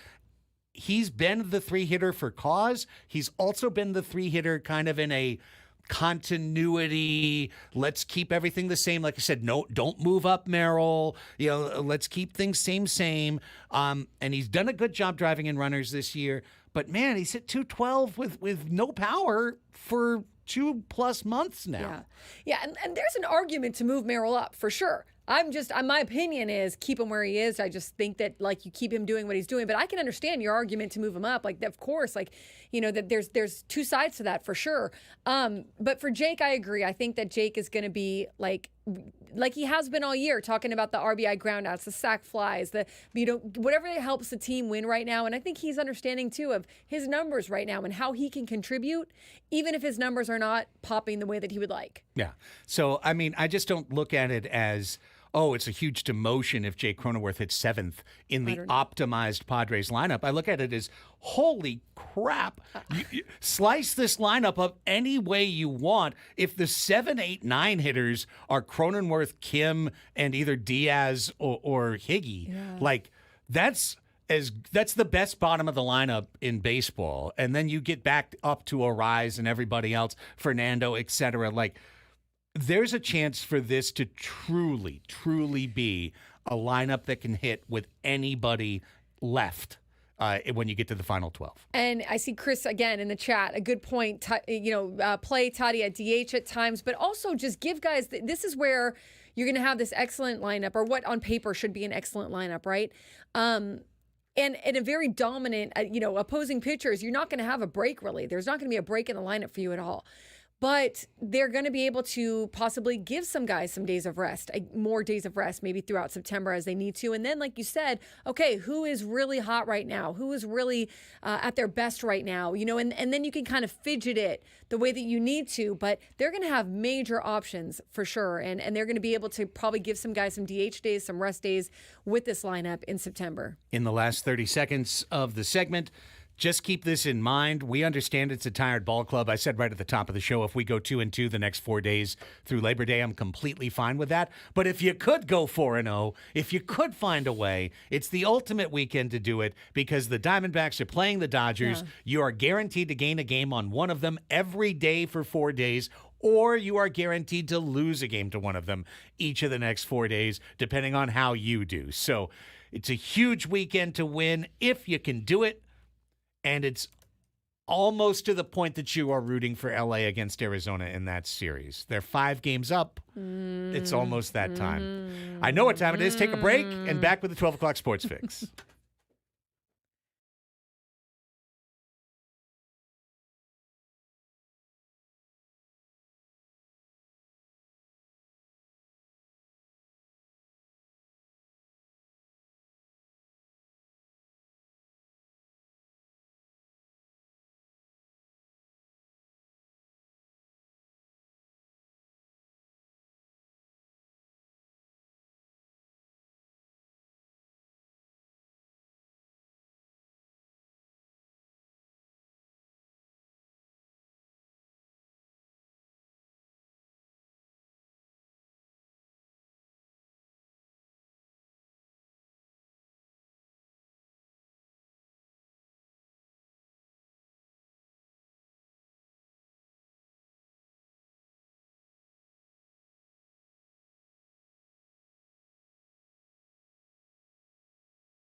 12 o'clock Friday, Labor Day weekend to boot. Be honest with yourself. Your working time is over for today. Whatever you have left to do in the office, probably your corporate overlord is giving you their mandated nicety and said, hey, office closes in a half hour. Get on out of here. For a long Labor Day weekend. What must that life be like? Well, we wouldn't know. We're in the performance business. But we're happy to be here with Absolutely. everyone getting on the road. Right. So that's just my point. I'm giving you a general permission slip to completely flake off if you haven't been already given the corporate permission slip to get out of school, get out of work, get on the road, get wherever you got to be getting. Here's where we got to go. Give you all your sports news to get you set for Labor Day weekend on the 12 o'clock Sports Fix.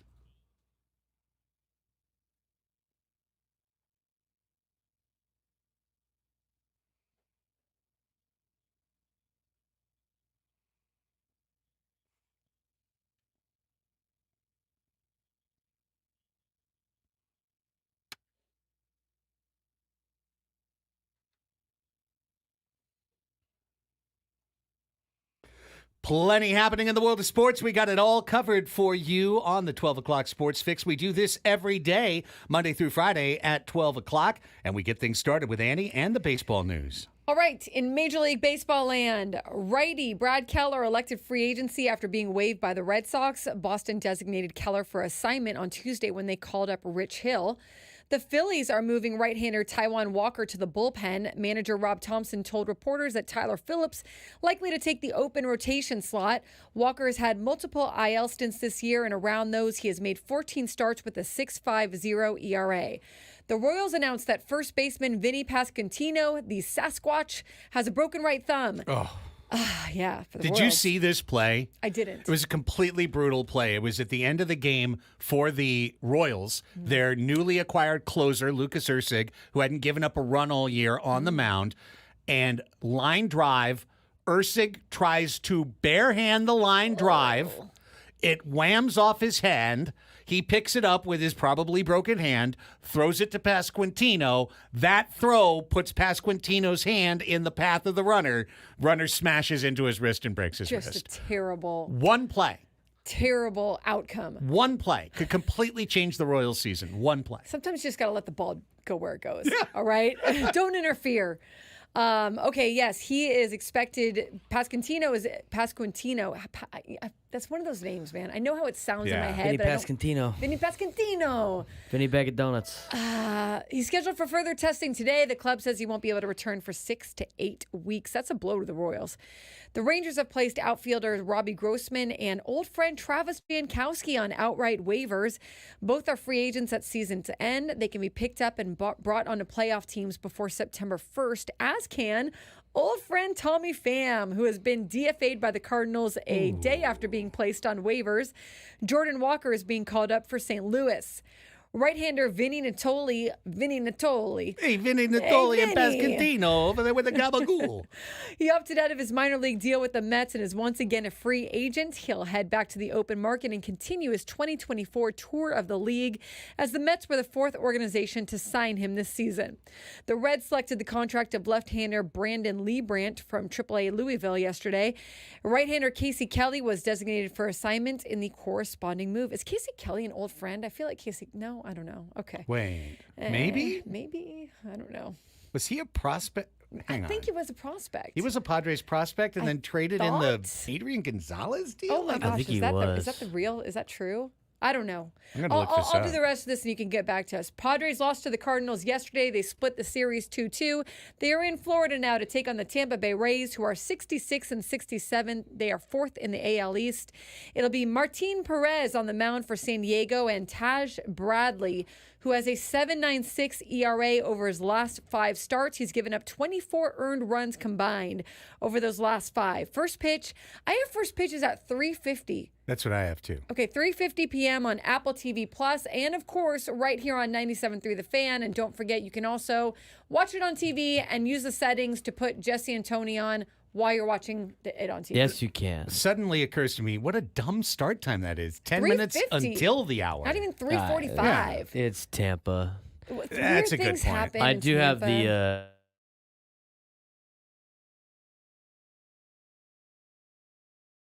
the 2008 amateur draft. He came over from the Red Sox with Ray Fuentes, a player to be named later, and Anthony Rizzo for Rizzo. Adrian Gonzalez. Yes. For He Red was the Sox top prospect in there, yes. Yes. Eric Wow. Patterson was the player to be named later. Yep.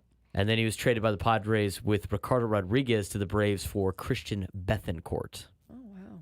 And that's where I lost track of him, and turns out Turns And out he's that's still where he lost playing. track 9 of years Major League later, Baseball. still in baseball. Well, he missed 6 years of Yeah. Major League Baseball. He Granted did? free agency, Yeah. signed with the Cubs, released by the Cubs, signed with the Giants, granted free agency, signed with the Giants, granted free agency in 2018, signed with the Reds August 7th, 2024. Respect for staying in the game and getting another shot. He No doubt. he got signed 23 days ago Oh. for the first time. Oh, well, still. 2 starts, 5 1/3 innings. Come back to Guys Ricky. selling insurance. The Reds like, hey man, you got any bullets left? Trying to make it to the end of the keep season doing here. You, buddy. All right. Wow. Wow, that's pretty impressive. Casey though. Kelly history lesson. There it is. Wow. All right, here's the baseball scoreboard with Braden. Yesterday had many games in Major League Baseball. Ball didn't really bounce the Padres' way too much. Padres lost 4-1 to the St. Louis Cardinals. Other scores that affect the San Diego Padres would be the Dodgers beating the Orioles 6-3, and the Phillies beating the Braves 5-4. So that's not the worst. Other scores for you throughout the National League: the New York Mets did do the Lord's work and beat the Arizona Diamondbacks 3-2. Marlins over the Rockies 12-8. Brewers of the Giants 6-0. In the American League, it was the Halos 3-0 over the Detroit Tigers. Halos shined bright last night in Anaheim. Rangers double up the White Sox 2-1 on the south side. Red Sox lose to the Blue Jays 2-0, and the Astros hammer the Royals 6-3. Interleague play, it was the Reds outlasting the A's 10-9, and that is your Major League scoreboard for yesterday. As of today, there is one game in action. It's a 4-4 ball game in the Queen City in the bottom of the 8th inning between the Reds and the Brew Crew. Next game won't start until 3:40. Red Sox Tigers, Braves Phillies 3:45, Cubs Nats 3:50, Padres Rays for a little Friday action of Major League Baseball. I'll be back with some football stuff in a second. But first, time for my grab bag report. But wait, there's more. We'll start briefly in the NBA. Stephen Curry gets paid again. He signed a 1-year extension to keep him with the Golden State Warriors through the 2026-27 season, adding on to the current 2 years on his deal. In 2026-27, Steph Curry will get paid $62.6 million. Wow. Not bad. Not bad. I mean, definitely not bad. It's not Shohei money, but it's not bad. He'll still take it. I think he'll accept. Yeah. Well, he did. He He literally signed that accepted. contract, He right. signed it. San Diego Wave FC is back in action Sunday evening when they host Washington Spirit at Snapdragon Stadium and look for their first NWSL victory under interim coach Landon Donovan. Expect to see Naomi Girma back in the lineup for the Wave. Hopefully Jaden Shaw, too. No update on her injury situation, but French star Delphine Cascarino probably expected to see major minutes right there as well. San Diego Wave FC has 9 matches left in their season. They need some points. They need to get some points. So hopefully they get that started on Sunday. The Tour Championship at the Eastlake Golf Club in Atlanta, Georgia, is in second round action right now. If you remember, we've been covering this the last 3 weeks. Scotty Scheffler is the number 1 player, started 10 under par. He got 10 strokes under before he teed off for his first hole. And right now, through 5 holes of the second round, Scheffler is at 17 under par. He went 6 under yesterday, and he is 1 under so far today. That is good for a 5-shot lead over Xander Schauffele, who is 3 under for the day and 12 for the tournament. Wyndham Clark is in third at 11 under. Sahith Theegala is tied with Colin Morikawa at 10 under par. Tony Finau, Taylor Pendrith, Sam Burns, Adam Scott, all at 9 under par. Rory is at 8 under. I don't think Rory's getting the $25 million check this year. Last year, he fought for it right till the last hole. That is your update on the Tour Championship leaderboard. Over to the U.S. Open, Carlos Alcaraz has been off of his game the last couple weeks. He paid the price yesterday at the U.S. Open, losing in straight sets to the 74th ranked player in the world, Botic van de Zandschulp, in straight sets. I'm sorry? Huh? His name is what? Botic van de Zandschulp. How do you spell it? No, don't. Can you use it in a sentence? Zandschuulp. Botic van de Zandschulp. Not as long as I thought. Ending a 15-match Grand Slam winning streak for Carlos Alcaraz. Somebody bet $25,000 on him to win that match, to win $250, and they lost $25,000. Top seeds Jannik Sinner and Iga Swiatek advanced to the third round in straight sets respectively, while Naomi Osaka lost in the second round to Karolina Muchova. A terrible, horrible tragedy that touches the NHL that happened last night. Longtime Calgary star known as Johnny Hockey, current Columbus Blue Jacket forward Johnny Gaudreau, and his brother Matthew. They were out bicycling in New Jersey the day before their sister's wedding. They were out for a bicycle ride yesterday evening when, according to the New Jersey police, a driver veered around multiple vehicles and struck them on County Road 551. A drunk driver hit Johnny Gaudreau and his brother Matthew and killed them both on site. And it's a day before they were in town for their sister getting married. Yes. They were groomsmen in their wedding. sister's wedding. Yes. And the tragedy for these two young men, as well as this family, I mean, it's just unimaginable. Yeah, rural Salem County, New Jersey, outside of Philadelphia. They were there out for a bike ride together, and a drunk driver veers around a car, hits them both, kills them both. The driver of the SUV that hit the brothers is named Sean Higgins. He was charged with 2 counts of death by auto and is currently being held in jail. Johnny Gaudreau was 31 years old. His brother Matthew was 29 years old. So sad. I mean, just horrible tragedy. And please don't drink and drive. Please. I will call you an Uber. Please don't do it. Absolutely. And just an absolute damn shame. And listen, we know these two people because they are sports people, but these types of tragedies happen every day on the roadways. Be aware of bicyclists. That lane is there for a reason. And please don't drink and drive this Labor Day weekend. Cops are going to be out in force anyways. But don't do it because it's the wrong thing to do. Not because you're going to get caught, but because it's the wrong thing to do. With that, on that very somber note, back to Braden for the football story. All right, let's get to some football out there in America's finest city. Had a decent amount of games yesterday on the high school realm. Again, ref shortage, so a lot of games were played on a Thursday. Claremont beat San Ysidro 24-20, unveiled some new uniforms. Look like the Florida Gators now, looking fresh. The Chieftains are. Sweetwater over Santana 21-7. Southwest San Diego shuts out Mountain Empire 32-0. And the La Costa Canyon Mavericks with a big game last night, and 2 teams ranked in the top 15 according to CalPreps. LCC, the 8th ranked team in the county, according to CalPreps, wins 49-8 over Del Norte. Big statement win for the Mavericks. Games tonight that are going to be fun. A lot of games throughout San Diego County, as of course, and a lot of good ones throughout the county as well. Mount Miguel will host Rancho Buena Vista tonight at 7 o'clock.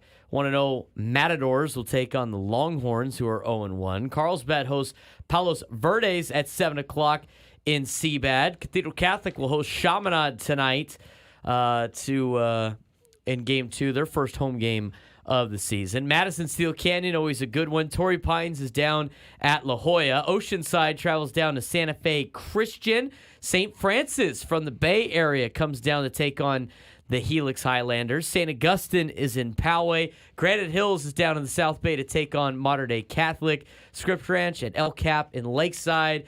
And San Marcos is going to make a trip to Tesoro to have their 1-0 season, try to go to 2-0.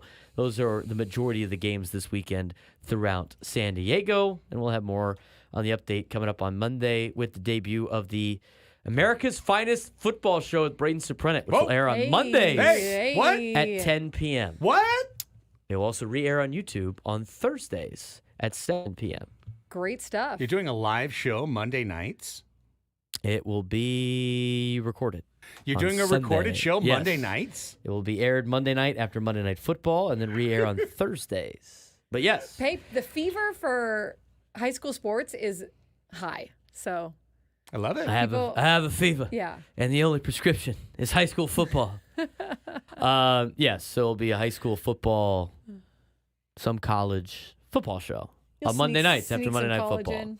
Yes, so you got the Braden Soprano Show now on Sundays, and you have America's Finest Football Show on Monday nights after the NFL on San Diego's number one sports station, 97 through the Fan. Tune in.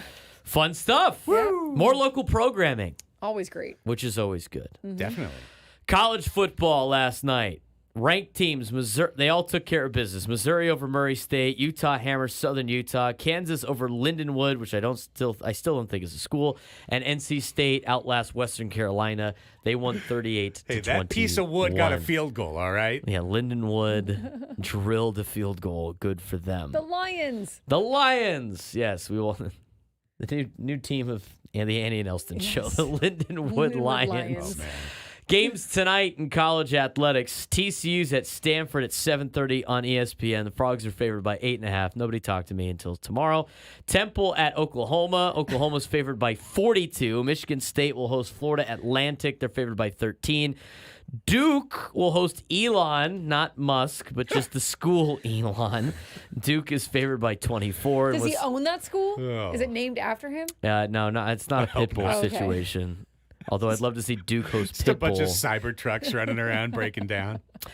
Wisconsin hosts Western Michigan tonight at 6 o'clock. They're favored by 24. Lehigh goes to West Point to take on the Army Black Knights. Big games tomorrow. Should be a fun time in college athletics. Here are the biggest games coming up tomorrow involving ranked opponents. Clemson, 14th ranked team in the country, goes down to Atlanta to take on the Georgia Bulldogs at Mercedes-Benz Stadium, home of the Falcons. I know Adam Klug will be dialed into that game. Georgia, 11.5-point favorites against the Clemson Tigers. Roger Robinson, the second Lincoln Hornet, will not be active for the Bulldogs tomorrow at 9 a.m. on ABC. Penn State at West Virginia in Morgantown. The Nittany Lions are favored by 7.5. Ohio State hosts Akron tomorrow at 12:30. Miami and Florida. Jesse Agler will be tuned into that one out while doing his game down in Florida. As the Hurricanes, ranked 19th in the country, don't ask me why, are down in the swamp to take on the Florida Gators. Miami's favored by 2.5. West Kentucky Hilltoppers and Big Red go down to Tuscaloosa to take on Alabama, where Kalen DeBoer will have his first game as the head coach of the Alabama Crimson Tide. They're favored by 31.5 at home. Don't lose that one. That'd be a rough start to your career. Notre Dame at Texas A&M, the 7th-ranked Fighting Irish against the 20th-ranked Texas A&M Aggies. A&M's favored by 3. Fresno State's going to the Big House, 4:30 tomorrow. Sunday, you got the USC Trojans at the LSU Tigers. Not really at the LSU Tigers. First, the LSU Tigers in Vegas. And then Monday, you got Boston College and Florida State. And there is your look at college football throughout the weekend. A couple of stories to report on from yesterday that we missed. The dramatic roller coaster ride that has been the high-stakes contract negotiations between the Niners and Brandon Ayuk ended where it all began, where it started 6 months ago with the Niners and Ayuk sticking together for the long haul. Brandon Ayuk on Thursday agreed to a 4-year, $120 million deal, contract extension with the Niners to keep him in San Francisco through the 2028 season. Brandon Ayuk got his bag. I think it was the same deal that they had originally started with. That is correct. Okay. Well, Same deal.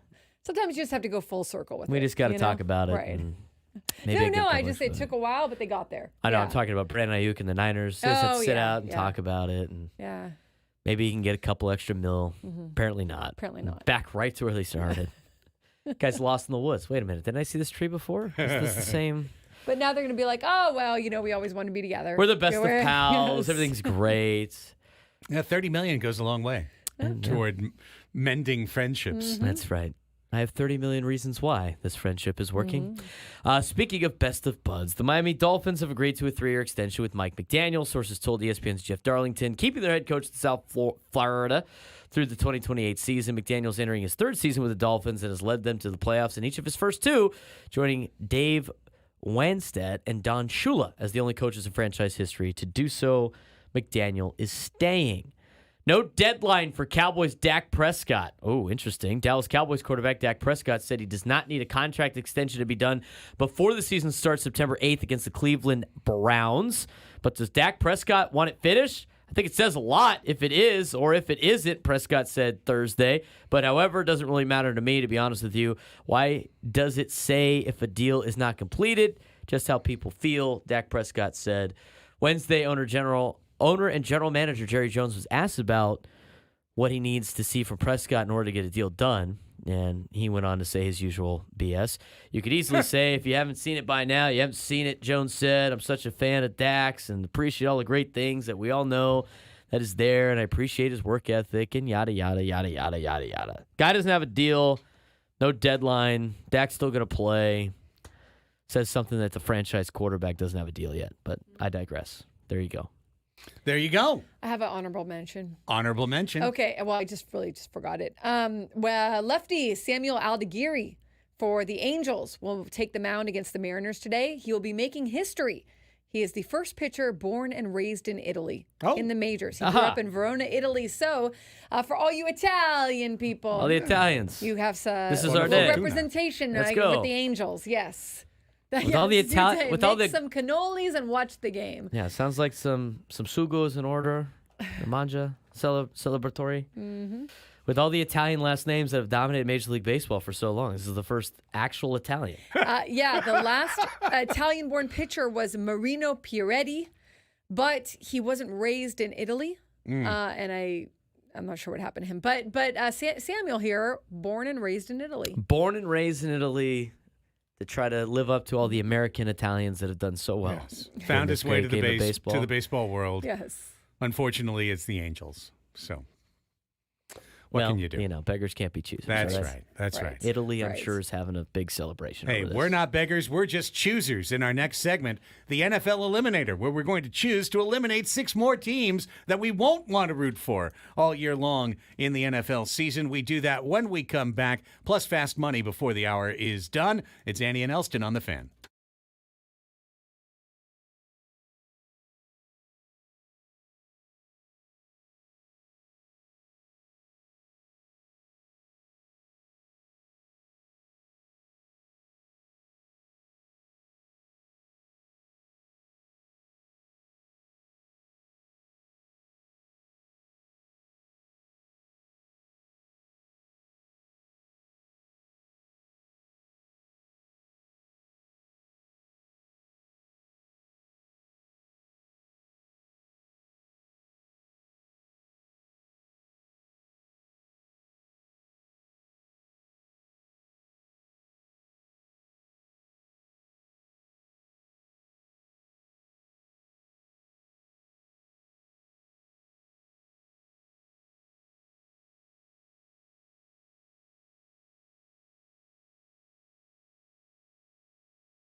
Baseball coverage on 97.3 The Fan is presented by T-Mobile. Switch to T-Mobile and you can get tons of benefits and still save on every plan versus AT&T and Verizon. Use their savings calculator and find out how at T-Mobile.com/switch.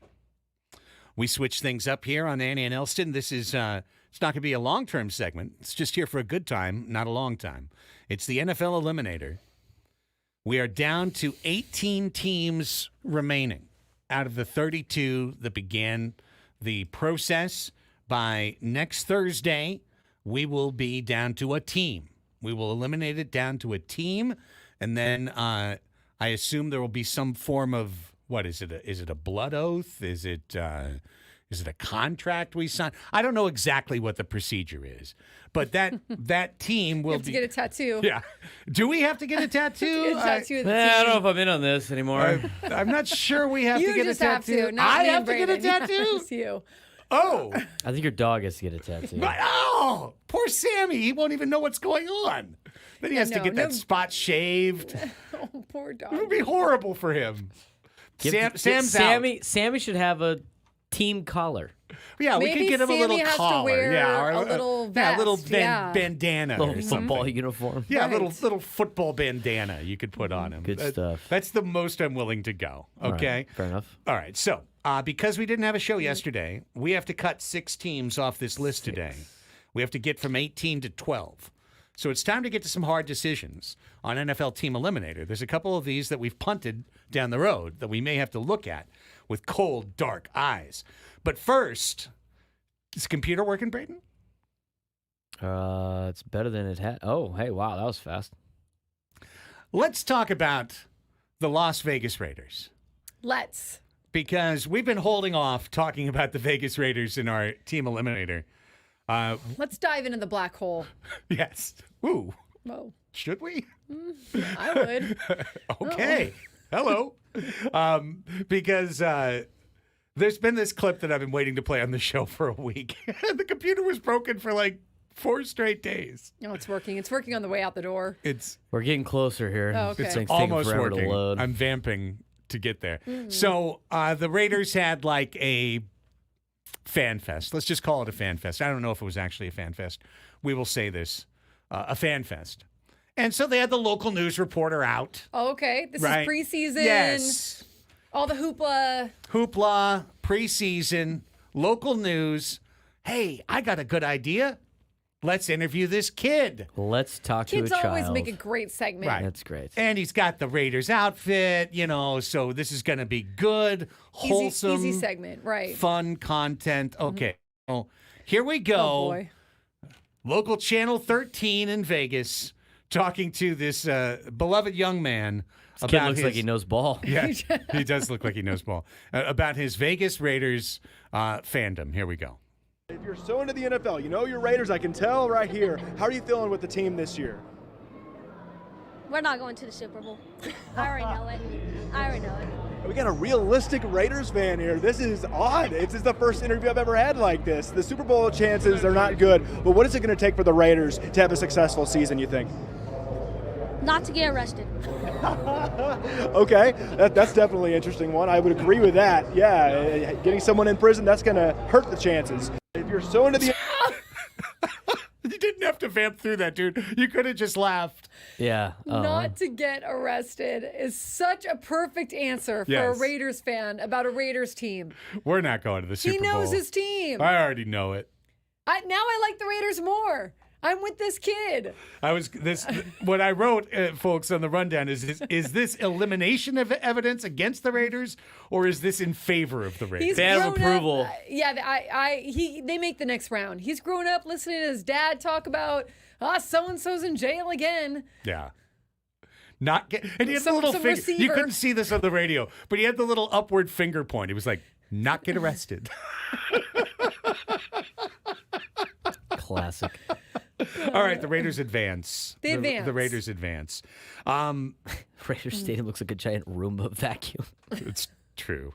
It's true. Death Star sounds cooler. My wife sent me a reel of a Roomba literally going down a highway. Who let their Roomba loose on the highway? It's just like, The Roomba's loose. No. And no car had driven over it yet? no, not yet. And it doesn't have anything to make it turn around randomly man. like it does at my house. So That was it's the just like, blah, blah, blah, blah, blah. that's the street sweep version. Yeah, Gotta exactly. save some money and some gas. Let the City Roomba of Bell do is it. saving They've money. made Roomba like I named my Roomba, so like I Yeah. feel like it's like a little pet. What And did you so name it? Gus. Gus? Gus, Yeah, and Annie's so- Roomba. Gus. James named our Roomba What? Sausage. Oh wow. Yeah, it's just named Sausage. So then we'll have these random moments where Mitzi's like, can you go pick up Sausage and put him away? It's like, what the We'll hell? pet Gus on the But we way out digress. the door. But okay. Yeah, anyways. Raiders in. Raiders still You advancing. put crumbs on the ground so Gus has something to eat later in the day. Right. Fetch, Gus, fetch. It's like I don't have a dog, so like So, well, if I have a I have a Roomba, Roomba. Yeah. that's my animal. All right. Can we cut the Chiefs? Annie wants to keep the Chiefs so bad. Can Okay, we my cut only the argument, Chiefs? we can cut the Chiefs. My only thing about the Chiefs is like they're a good contender against the Chargers. Like you get a good winning team in a Right. division Yeah. that the Okay. Chargers are in. But But it's- Good argument. Good argument. Counter argument. Mm-hmm. We still get to root for the Chiefs those 2 times they play the awful team from LA. It's like we're no going to matter root what. against 31 other teams. the whole plus, year. I get your argument about I don't want to be a bandwagoner. they're the top, they're the dynasty. Yeah. You're just jumping on. Nah. I'm not jumping on, but the rest of as a show, I get that. Yeah. Okay, Cut the we can cut We're the Chiefs. cutting the We can cut Chiefs. Cut the Chiefs. That's 1 down, 5 to go. But I feel you, my homie. I'm with you. Hey, behind the Yeah. back pass, all good. And Taylor he, and Swift. he likes Matt Waldron's knuckleball. He does. But so we're still with you, Twice a year, with you all the way. Back to the AFC South. We have the Titans, Texans, and Colts. One of these teams has to go today. We need to shave this down to no Colts. more than 2 teams. Yeah, I would go with the Colts too. I don't really These think are the our Colts are Colts. alive. This is our team. That's even more We incentive for me. love them. Okay, Colts are gone. Just because he'd have a new song every week, and we'd probably have to play it Every as the week. resident Colts fan, Right. and then it gets stuck in my head, and I don't want can that still to play happen. it. Yeah, we still good. I don't think the computer was going to work in those days. Okay. Oh wow. Colts are cut. Yeah, we heard that. Braden's gonna do the whole. Yeah. Oh man, just can't get that Jeez. computer not working. Sorry Just about isn't it. working. Man. What a bummer. What a shame. I could have hung on to the Colts, but I accept They are you. a little entertaining too with their owner. Their owner can be very Jim Irsay. Irsay can be very Yeah. Interesting. Loud. Yeah. but I mean I like entertaining teams, but NFC West needs to lose another team. NFC West, we still have the Rams, Niners, and Seahawks. I vote Seahawks. Okay. I Yeah, mean, I'm okay with yeah, Seahawks. Better that's Cup. fine. I can't. We cannot root for Yeah. the happiness of That's Seahawks true. fans knowing That's they're true. Mariners fans. Our natural geographical I rivals. agree. Yeah, screw them. Yeah. We're Man, still I hate them now. That's right. We'll see you. Forget you, Seahawks. wow, CeeLo Green wrote a Real- whole song about really aggressive there. About Legion of Boom, more what like I think Legion of about you. Suck. 12th man. unless Blake Snell resigns with us, in which case I'll move them up a peg. We could change that next year. It's one peg. Yeah, Nate, we're only considering the Raiders because It's hilarious. That kid really made me laugh. It's And hilarious because to root the for Raiders are like entertaining. They're anti-Chargers. And we They're could great. go They there. are- It's in yeah. Vegas. It's right Vegas. there. Right. It's right there. I don't think we're gonna pick them. Don't worry. But Yeah, they made a the round. A's moving to Vegas. No. Yeah, The no. Raiders, fine. Fine, that was Come on, fine. the Raiders. Okay, so we have agreed to cut the Seahawks. So now we need 3 more. 3 more. We have cut now at least 2 teams per division. Haven't The we? North has 3 Except for teams the left North. in One the must NFC go. North. One must go. Bears, Vikings, or Lions. And I actually like all 3 of these teams as inside my top 5 to be our final picks. So this is a very this will be a very special episode of NFL Eliminator. I vote the Bears. Vote the Bears. Okay, the case Wait, against no the Bears. No Bears. No, I mean, don't get rid of the Bears. Here's my thing about the Bears. Number one, Caleb Williams. Yes. Okay, what is the story with him? Keenan Allen is on that team now. Now you can, I know you. Keenan said you're Allen's not- a big LA guy that never liked being in San Diego. Out. I saw him say a few things that were nice about San Diego at some point. Okay, then LA was dope. War Raiders had after he got C. drafted. I disagree He with did. that. He did. C, Hard Knocks, you can like learn about the team. Okay. D, Scott Bair, who used to cover the Chargers and the Padres. I went to high school with him, Valhalla, and he worked at the newspapers here in San Diego. He now covers the Bears, so he can be our insider. Oh. Ooh. I'm thinking about content here. Wow. You know? Braden, that's a pretty compelling case. It She's is. thought about content. Dan Campbell's more entertaining than anything the Bears are going to do. Okay, so now we're and stuff San Diego ties with the Vikings. I know. So that's the thing.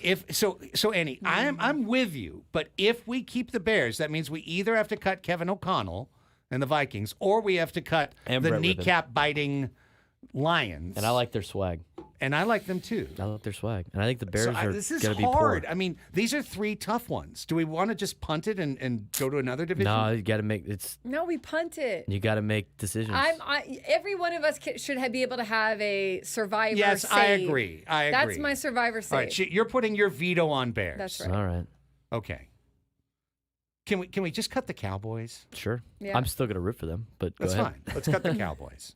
No one wants to root for Jerry Jones. I mean, you can do it on your own time, but as a show, you're not going to root for Jerry Jones. What could have been? That If also the feels NFL kind of bandwagony. Like they're America's team. and Right, all that. America's that's definitely team, not not gonna be our one that's team. gonna work. Not our team. Okay, Cowboys out. That's 4. What could have been if Jerry Jones was allowed to buy the Chargers? Okay, two to go today. 2 to go today. I am willing to sacrifice the Los Angeles Rams. I'll put them up there again. My childhood team. I'm willing to sacrifice them on the altar because we're never going to pick them in the end.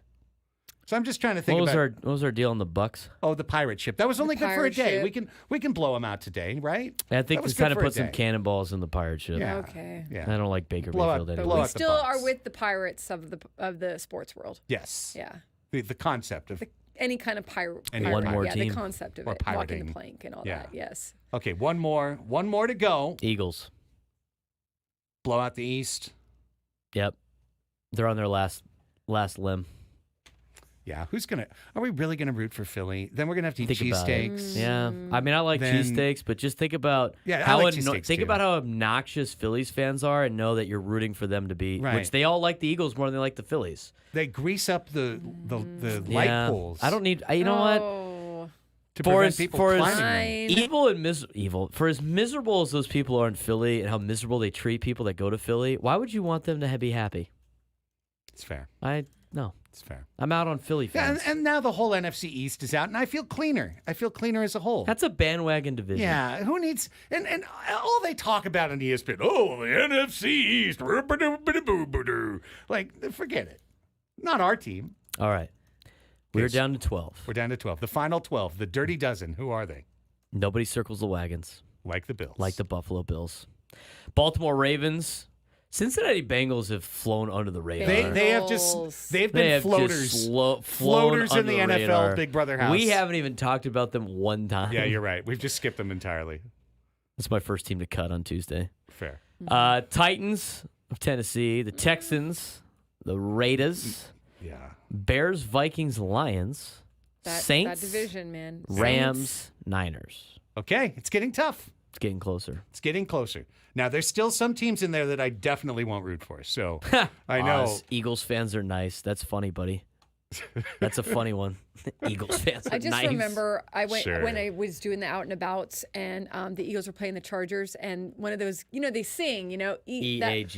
Yeah, but Yeah. he misspelled it, so he spelled it EAGELS or something. That's pretty on par And for it them. went viral. I mean, Oh, and man. awesome. Phillies fans loved it too. Like it was just one of those fans who was like, I love being here. I love everything. But he was just 3 sheets, man.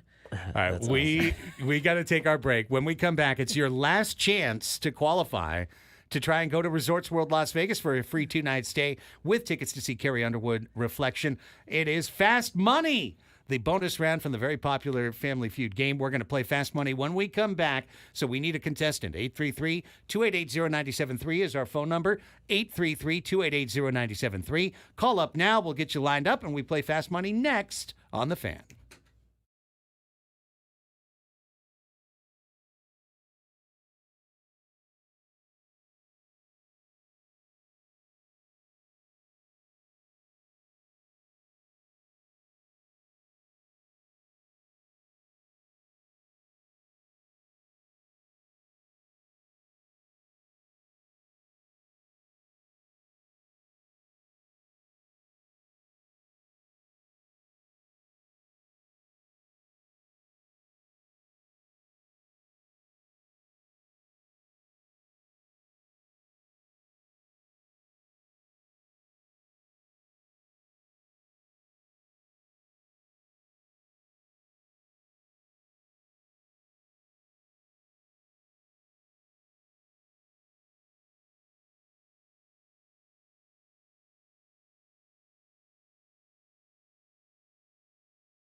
Yeah.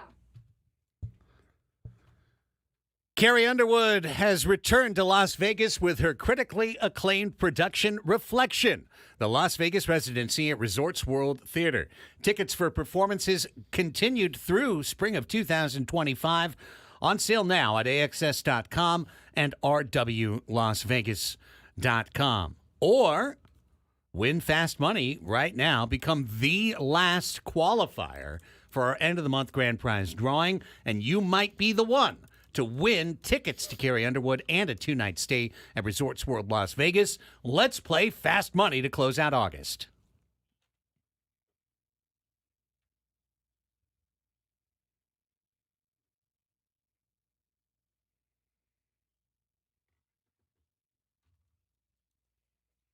Here we go. It is the bonus round to the very popular Family Feud game show. It's Fast Money. And our contestant today is Romeo in Chula Vista. Hi, Romeo. Welcome to the show. Hey, how's it going? It's going great, man. Before we play, tell us just a little bit about yourself. Sure. Born in San Diego, but I consider myself raised in Las Vegas. I'm a huge San Diego Padres fan. One of my favorite moments was when the Padres beat the Dodgers in 2022 in the NLDS. I was actually my mom's last Padre game, so it was it means really a lot to me to just rep the San Diego Padres this year. Okay. great. Well, with that, now we're all on your side. Yes. So doesn't mean we'll play any less hard, Romeo, but we're all on your side now. Romeo, you're playing Fast Money. It's very simple. It's very fun. You're going to pick. You've got one choice at the top. You can either take me on or take on Annie. Whoever you pick, that host will leave the studio. Then our resident Steve Harvey is Braden Soprenet. He has got the questions that he has asked a recent studio audience of Annie and Elsten. He's going to give you 5 questions. You're going to be looking for the most popular answer. Then the host you choose as your opponent will return. They won't know what you've said, but they can't repeat your answers. We'll add up the scores, and if you win, you're in. Make sense? Yeah, sounds great. Want to take on Craig or Annie today? I'll take on Craig. All right. All right. Annie, I bestow upon you Okay. the scoreboard, and I'm out of here. All right, Romeo, you got 1 minute to answer these 5 questions. If any of them stump you, you can say pass. We can get back to it if we have enough time. Clock will start after I ask you the first question. You ready to go? Yeah, let's do it. All right. Give another word for or phrase for beautiful. Gorgeous. Gorgeous. Name something a dentist puts in your mouth. Whoa. Easy, Annie. Pass. Name a color. Name a color leaves turn in autumn. Brown. Name a kind of bread. It was a type of bread. Yep. Yes. Type of bread. Let's go white bread. Mm-hmm. Name a birthday people hate to reach. 40. 40th birthday. All right, back to number 2. Name something a dentist puts in your mouth. I guess like a pick or something, or I don't know what they call like that thing that looks like a hook. We'll go with pick/hook. All right, that'll do it. Okay. Craig. Bringing Craig back in. Good answers, Romeo. Good answers.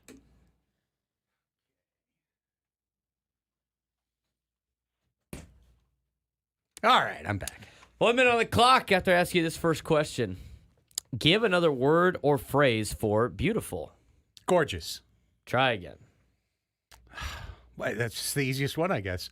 I'll think about it some more. Pass to the next one. Name something a dentist puts in your mouth. Pause. Hello. That little mirror. Mirror. Little Mirror on the wall. Who's the... Nastiest tooth of them all. Yes, exactly. Name a color leaves turn in autumn. Orange. Orange. Name a kind of bread. Sourdough. Sourdough. Name a birthday people hate to reach. Hate to reach? Yes. 40. Try again. 50. 50th. Give another word or phrase for beautiful. Pretty. Pretty. And that will do it. Okay. All right. Okay. All right, okay. Let's see what happens. All right, Fast Money answers. Give another word or phrase for beautiful. Romeo said, gorgeous. Gorgeous is correct. 40 points, number one answer. Great job, Romeo. Off to a 40-0 lead. Craig went with pretty. 39 points, number two. And Craig is on your ass. Right there. 4-3 score right now. Name something a dentist puts in your mouth. Pick hook thingy. What? No. I feel like metal instrument, like that instrument. Like, no, it's not. Would on we there? consider that a drill? I would No. not consider that a No. drill. I know what he's talking about. It's I kind know of what he's like a talking about, mirror too. Tool. Yeah. But that's not on there. Okay. Craig said, mirror. 10 points. Okay. Hey. The little mirror. Yeah. Name a color leaves turn in autumn. Romeo said, brown. Go Pods. 23 points. Good answer. Number Good two answer. Craig said, orange. Uh-oh. 19 points. Okay. The number three answer. This is close. Red was number one. That was number one. Name a kind of bread. I think this is going to put Romeo over the top. Romeo said white. Yeah. 4 points. Oh, my God. Craig 4 said points. sourdough. Also 4 points. What? Okay. Name a birthday people hate to reach. Number one answer, 40th. Of course. 29 points. Craig went with 50th, 16 points. I think Romeo won, didn't I he? think Romeo won. Here's the numbers. We'll get you the totals when I'm we not come gonna back. All right, add stay that right up. there, Too Romeo. I close think to you the won. call. Too close to the call. Awesome. Gotta Hang turn the on. math Be over. right back.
Welcome back, everybody. Final hour of our work week, heading into the Labor Day weekend. It is Annie and Elsten with you on San Diego's #1 sports station, 97.3 The Fan, and we got a fun final hour lined up for you with Annie Heilbrunn and Braden Suprenant. I'm Craig Elsten in our Odyssey studios overlooking now sunny Murphy Canyon. Sun peaked out right at 12 o'clock, just as you would expect, on another beautiful day here in America's finest city. We got the Padres and the Rays coming up with a very weird start time of 3:50. Like, what's the matter with 4? What's the matter with 3:30? 3:40? It's weird. 3:50? Who starts anything at 50 minutes after the hour? Maybe that's when like the Tampa traffic like really Yeah. helps out for them. Yeah, helps the kids get off 6:50 or school. whatever. Yeah. Yeah, this feels like a bit to me. Like, well, you got to be 10 minutes earlier or else you're late. You know, Maybe like their that kind video of thing. board show runs late all the time. Oh. So they end up starting at 7 because they're always 10 minutes late.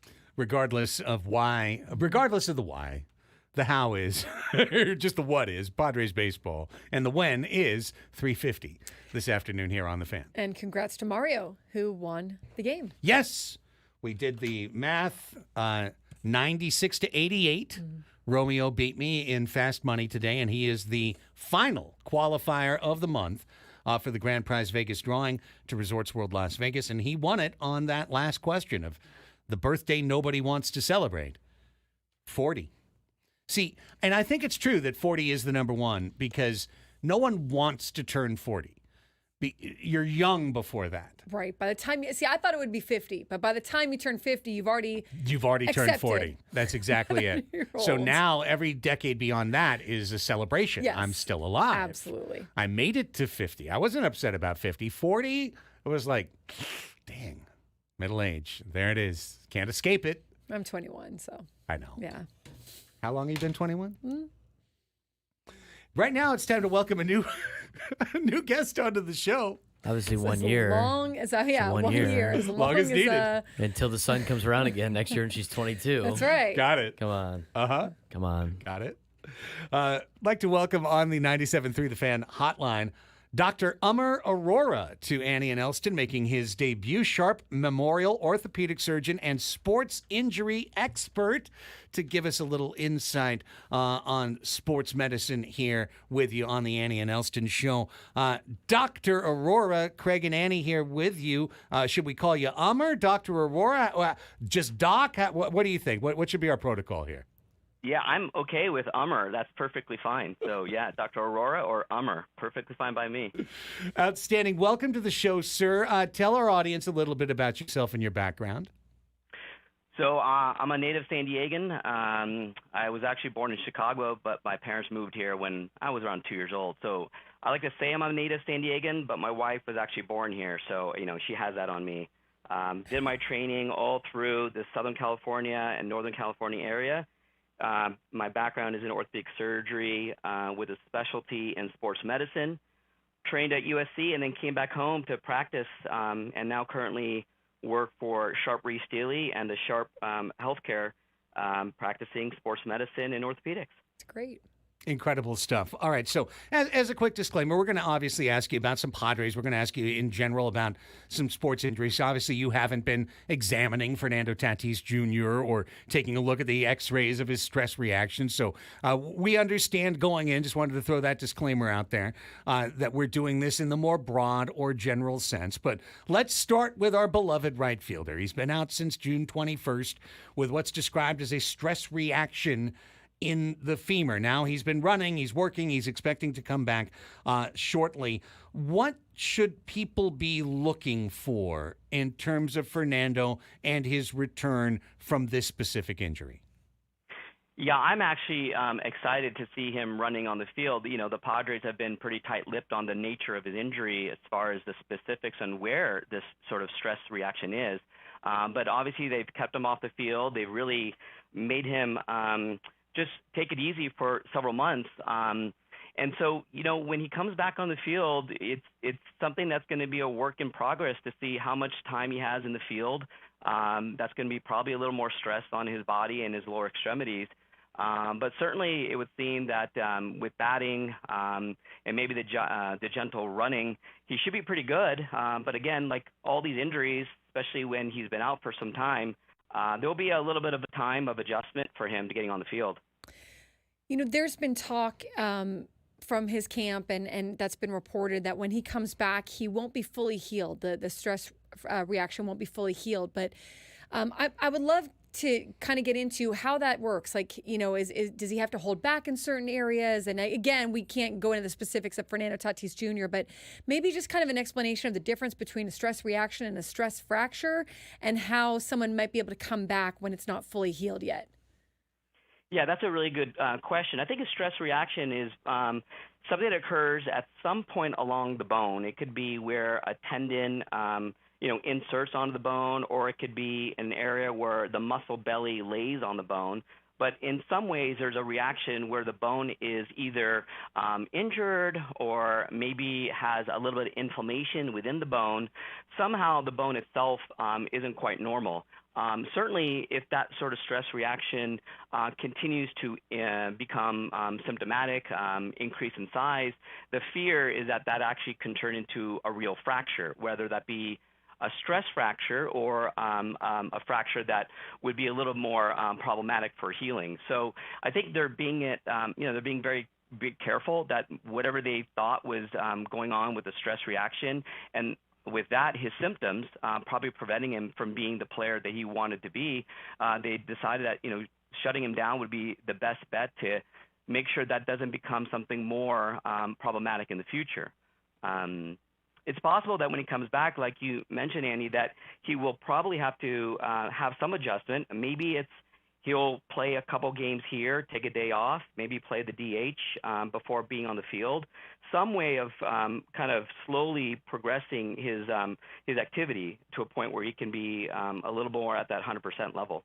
We're talking to our sharp medical insider, Dr. Aurora, here on Annie and Elsten, and going through Fernando. Let's switch over to a guy who is back and has been back for 4 starts, pitching quite well in Joe Musgrove. He's talked about pitching with a bone spur in his elbow and making slight adjustments along the way to try and relieve the stress on that elbow. What pitfalls should Joe and the medical staff be looking out for when you're trying to do something like this? Well, I'm a huge Padres fan. I've been watching his starts over the last 3 or 4 since he's been back, and he's pitched really well. And so it doesn't seem like currently some of the things he has dealt with in the past has really prevented him from being the pitcher he wants to be. So it'd be interesting to see how this workload increases over the next several starts and see how he adjusts with it. But you can't argue with the results at this time. So it sounds like whatever treatment plan they've initiated has really helped them bounce back. And obviously, the Padres need all those arms for the home stretch there. Manny Machado, he's turned into the Manny Machado that we all have seen in the past. Had a little bit more of a rough start to the season, but it was as expected. I mean, he came off of a big surgery in the offseason on that elbow. When you're working through something like that, it can take a while, right, to fully heal and fully become the player that you used to be on the field. Sometimes I remember players saying it could take 1 year plus to really get back from that. How much harder is it too when you're playing every day and you don't really get to rest those injuries much? Yeah, I think, seeing Manny Machado being the player he is right now is a testament to all the work he put in from the, post-surgical rehab. But, as you can imagine, someone like him who is known for being such a power hitter, he may not show that same sort of talent when he first comes back because of the strength issues and just the initial wear and tear that he needs to work through. But once he's able to overcome some of the strength issues, you can see that it's now the player who he wants to be, and it's really nice to see. And it seems like this will continue to improve as he gets more and more comfortable with the workload he has. It's great to see.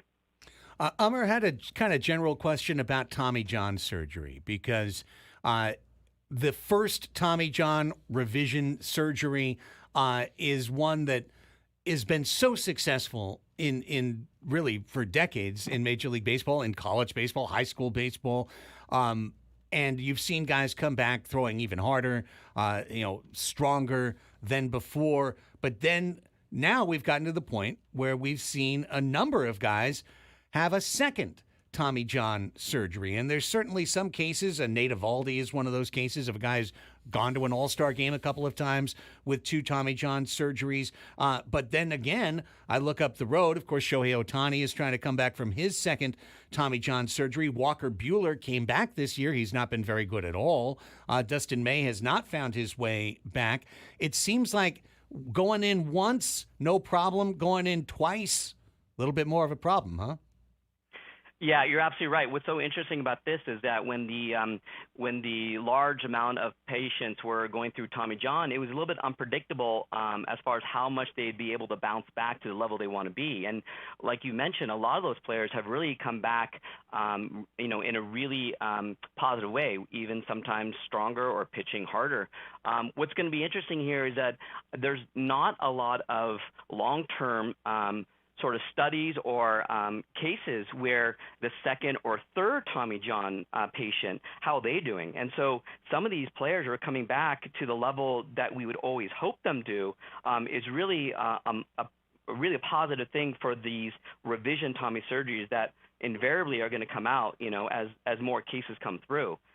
So it's going to be a process to see how those pitchers who have gone through 1, 2, or 3 bounce back. And obviously, some of those players you mentioned is very promising, but like you've also mentioned, some of the players, they may not be able to bounce back to that same level. And so there's a lot going into that. We don't quite always understand why and how they bounce back to the level they need to be. I'm just curious your opinion here. Every year we talk about all the injuries to pitchers that happen and how they seemingly are on the rise. And this is a big travel ball city, Great point. Yeah. What are your thoughts around kind of the nature of kids needing Tommy John earlier than normal, or maybe pitching and throwing hard when they're young, and how that might impact them later in life?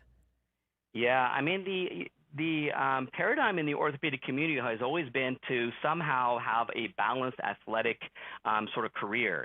So when you're going through a travel baseball league, how do you balance that out with other sports that the adolescent could really thrive in? You do baseball during some season and perhaps soccer in the other part of the year.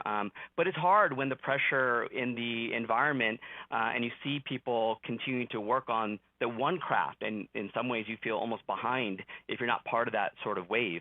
But if there was a way to balance out this workload when they're adolescents, I think you would find at some point that the injury patterns would change. But the climate is at this time hard to change. And so I've told my patients when they come in, take a break from pitching for 2-3 months of the year. Do something completely different. Try cross training. Try running. Try something completely different. But again, the climate is hard to change when they see others really kind of honing in on their skill throughout the whole entire year. Yeah. Last thing, Umar, before we let you go this time, and we're really grateful to have you in the fold here and to be able to contribute to our audience here on 97.3 The Fan.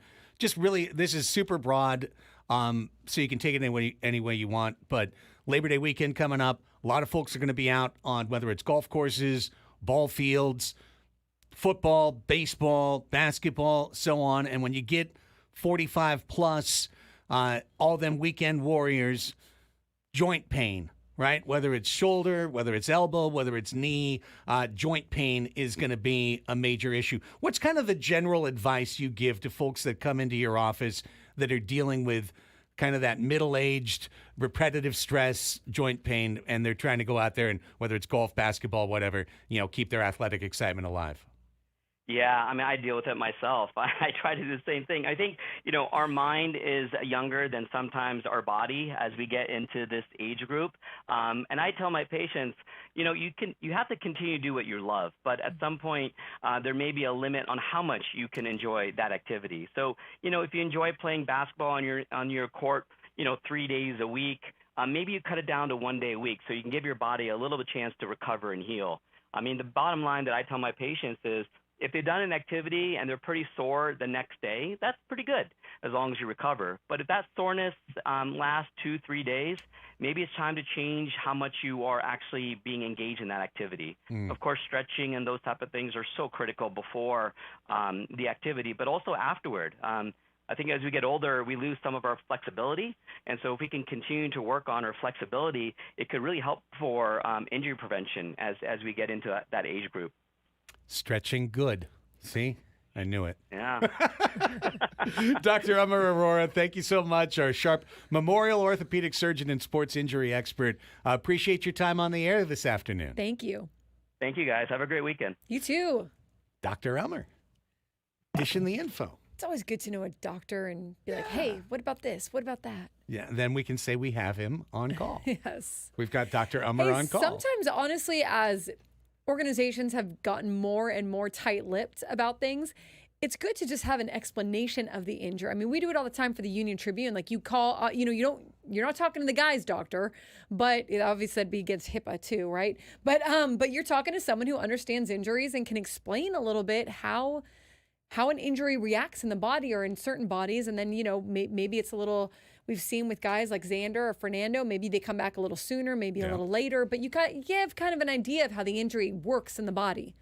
Well, even just as he was discussing the stress reaction, it sounded kind of like, well, there's something wrong with the bone, but it's not like, oh, well, we can see this exact thing. And that's why it was so hard to spot in the first place. Exactly. I really think it's going to be a lot of feel too. How is he feeling? Is he in pain? I asked him, Fernando, after on Friday, if he was feeling any pain, and he said, not yet. So that's something he's going to be looking for. When is there going to be pain, and how much of a tolerance will I be able? Remember, he played on this painful injury the whole first part of the season and did really well. So hobbling around in the last couple of weeks. And he couldn't even get out of bed at one point. It was so painful. So luckily it's not to that point, but I'm sure that's going to be part of like the conversations.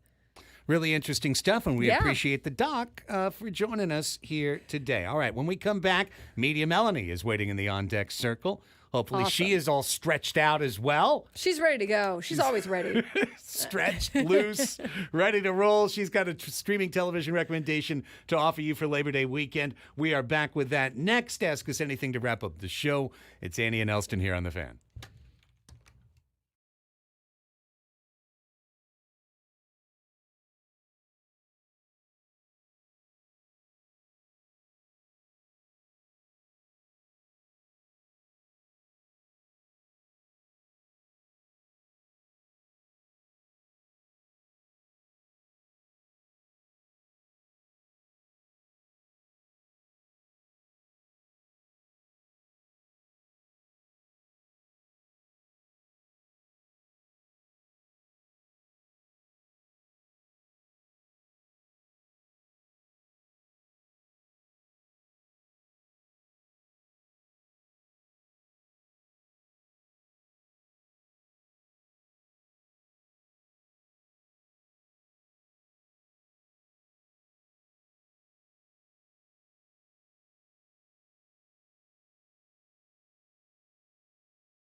The Odyssey app lets you jump back to the moments you missed on 97.3 The Fan.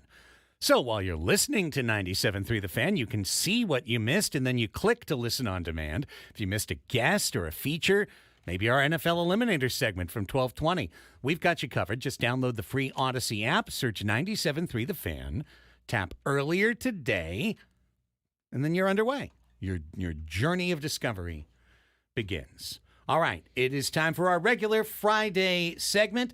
That is Crossing Streams with Media Melanie. Each week, Media Melanie joins us on the hotline to offer a television streaming recommendation for you for the weekend that will be. And here she is, Media Melanie. How you going? I'm doing well, Craig. How about you guys? Doing insanely well. Thank you so much. So excited for the weekend to be. Doing great, Melanie. Happy to have you here in a long Labor Day weekend. Very nice. Yes. Thanks for having me. I see a little picture of me up there now. That's cute. I like that. Braden's going all out.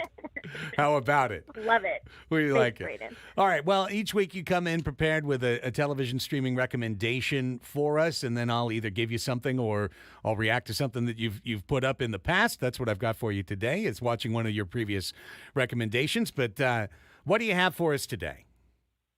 Oh, well, I'm here with yet another Apple TV Plus series. Seems like I love the shows on Apple TV Plus. This one is returning for a second season on October 16th, which gives you plenty of time to go and consume season 1 if you have not already. Shrinking is a comedy drama series. Yes. I love Shrinking. Yeah, no, I watch Shrinking. Yeah, absolutely. Great show. Yeah. Awesome show. It's a comedy drama. It premiered back in January of 2023, and it follows Jimmy Laird, who's played by Jason Segel. He's a grieving therapist and a dad who recently lost his wife, and he goes a little bit off the rails and his ethical responsibilities as a therapist when he starts telling his clients exactly what he thinks, and he does not hold back. This very unorthodox and unprofessional-ish approach results in profound changes in his and his clients' lives. And what the show does really well is blending humor while it's also exploring these difficult emotions, themes of loss, overcoming trauma, and the complexities of human relationships. Other notable cast members include Harrison Ford, who is obviously a legend. He plays Dr. Paul Rhodes. Jessica Williams is an incredible comic relief character who plays Jimmy's colleague and friend Gabby. Kristen Miller is on there, who is an overly involved neighbor, and you may remember her as Jordan in Scrubs, which is one of my favorite comedies ever. And also Luke Tenney as Sean, who is one of Jimmy's patients impacted by these very unconventional methods. Shrinking has been very well received by critics and viewers. It earns a couple of Emmys nominations and high praise for its witty writing, examination of grief, and of course, Jason Segel, Jessica Williams, and Harrison Ford.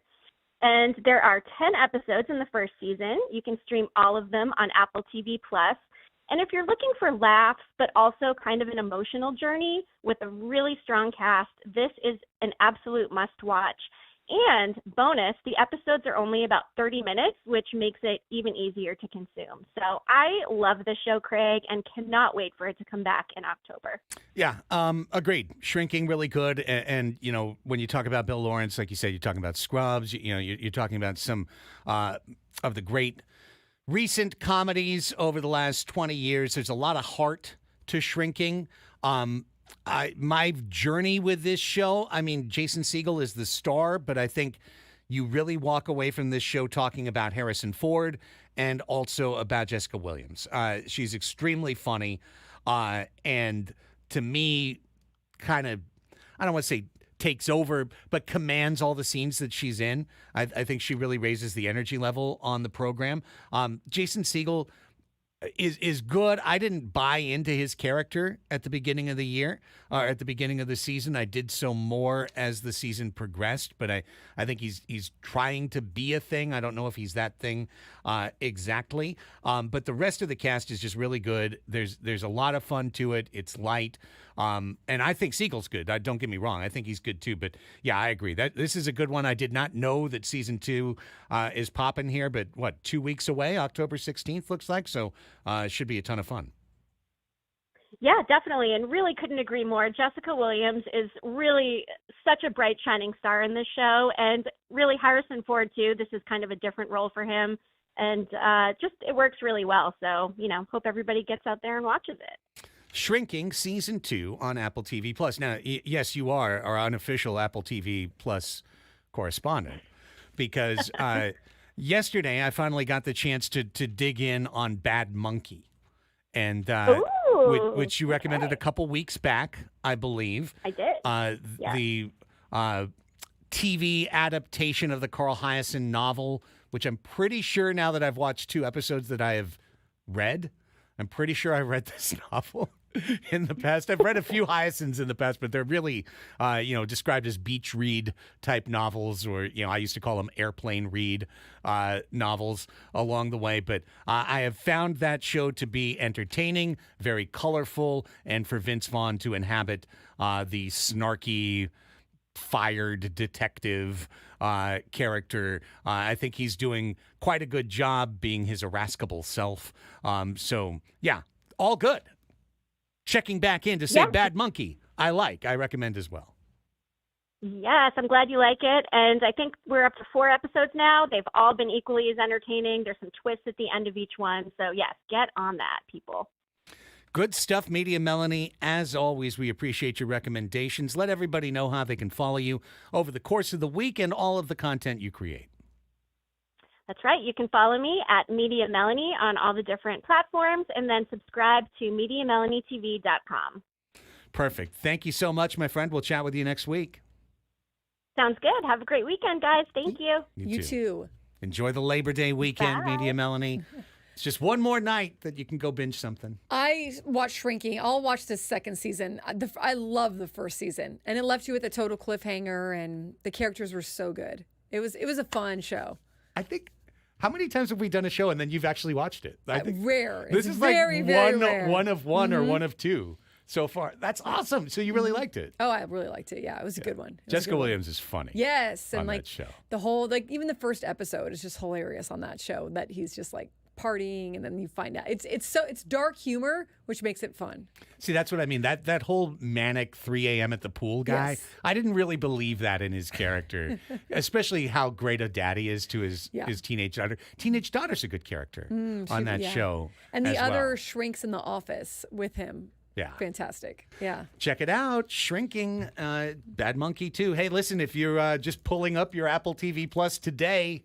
Yeah, Jessica Williams is the other shrink. You're right. Okay. Yeah. Because of the Padres game today, hang out. Some decent shows there. Maybe a couple good things that you can catch up on. All right, when we come back, we are going to wrap up the show with Ask Us Anything. Going to open up the phone lines, give you the chance to dig in, chat a little bit more through the Padres Rays and everything else. But it's your chance to join the conversation, so why don't you? 833-288-0973. 833-288-0973 is our number. We have actually stayed remarkably on clock today. This might be our best ever clock day as a show. Only took us a full 8 months. It's only because we have an off day Monday. Well, and we had so many guests, and so Yeah. we wanted to get to the guests on time. Don't want to leave the guests waiting. Yeah. Don't want to be rude to the guests, So- right? We also don't want to keep them on too long. Right. Right. They got important lives too. And as a result, holy cow, we've got a longer than normal Ask Us Anything at the end of the show. So, We have a lineup we can get to after the break, too. so let's. I will start by asking you the question. What's the lineup? That'll be the first question on Ask Us Anything. But 833-288-0973 is our number. Give us a call. You've got 15 solid minutes to call the show. 833-288-0973. We'll take your calls when we come back. We'll bring you the Padres lineup when we come back.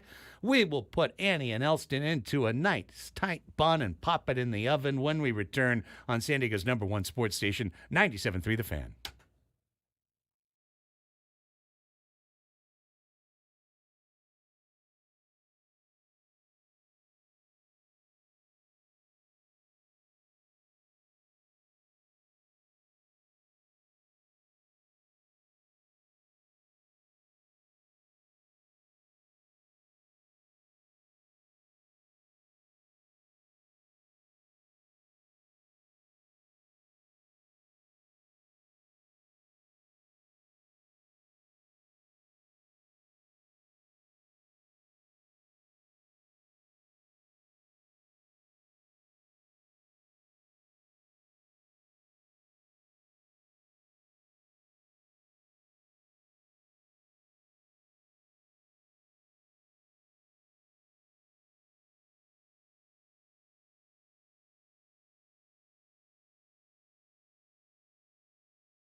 This hour on 97.3 The Fan is brought to you by Floor & Decor.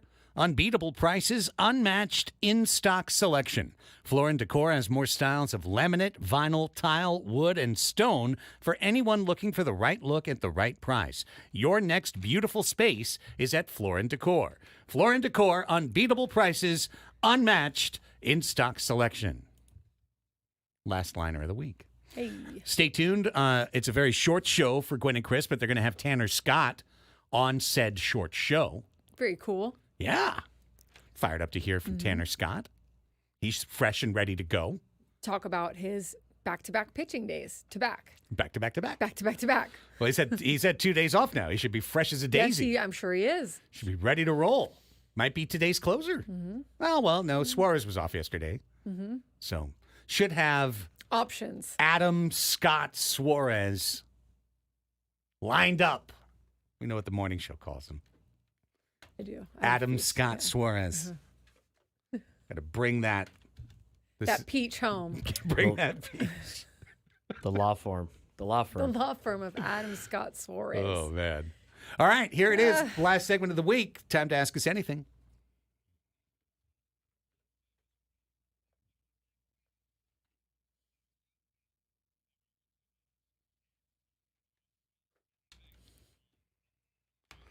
Here we go. Phone lines are open. Phone lines are open for the next 10 minutes. So if you want to give us a call and you're just hearing us talk right now, do it. Be impulsive. Give us a call. 833-288-0973. 833-288-0973. We'll take your questions in the chat here on YouTube as well. We got a couple of Johns lined up. Here's John in Carlsbad.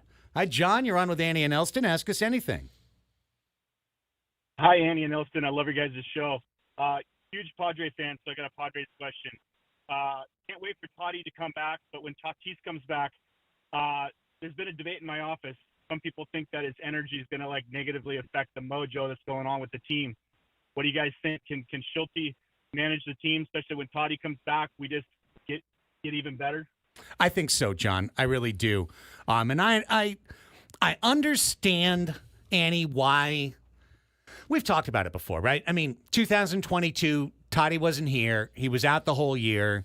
The team went to the NLCS. Last year, he was here, all but 20 games. The team underachieved. They were 500.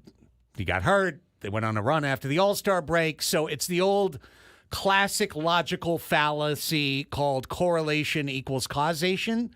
There's a correlation between him being out and the Padres having success, but that doesn't mean that his being out causes success for the Padres. I will answer this, Annie, by saying I think the team is much better off with Tatis back. I know the team is better off with Fernando Tatis Jr. in the lineup, and they're going to be thrilled to have him back. There's not going to be any kind of I don't know, chemistry issue. No, there's not.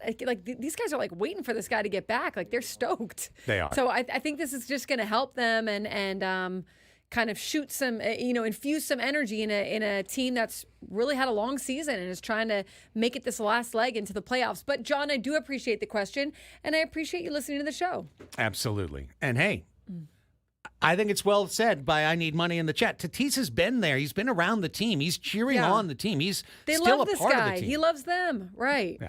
So they are excited to welcome him back. We should not be nervous about it. Here's John in Cardiff. Hi, John, from one John to the next. Hi, John. Ask us anything. Hello. Hello, John. You're on the air with Andy and Elsten. Ask us anything. Thank you so very much. I want to wish both of you a wonderful Labor Day weekend. Back at you. I've listened to your show since you first came on some time back. And don't take this personally, but I don't have any background or know anything about either one of you. Where you came from, your athletic backgrounds, professional, amateur. What are your credentials and what brought you to this show? I just want to know about you guys personally. I'm an Aquarius. Right. Personal moments. Long walks on the beach. For personal moments from John in Cardiff. What are your qualifications to be here? Wow. Well, I've worked in radio since 1996. From 1996 to 2009, I worked in radio nonstop. Then I moved over to team sports from 2009 to 2023.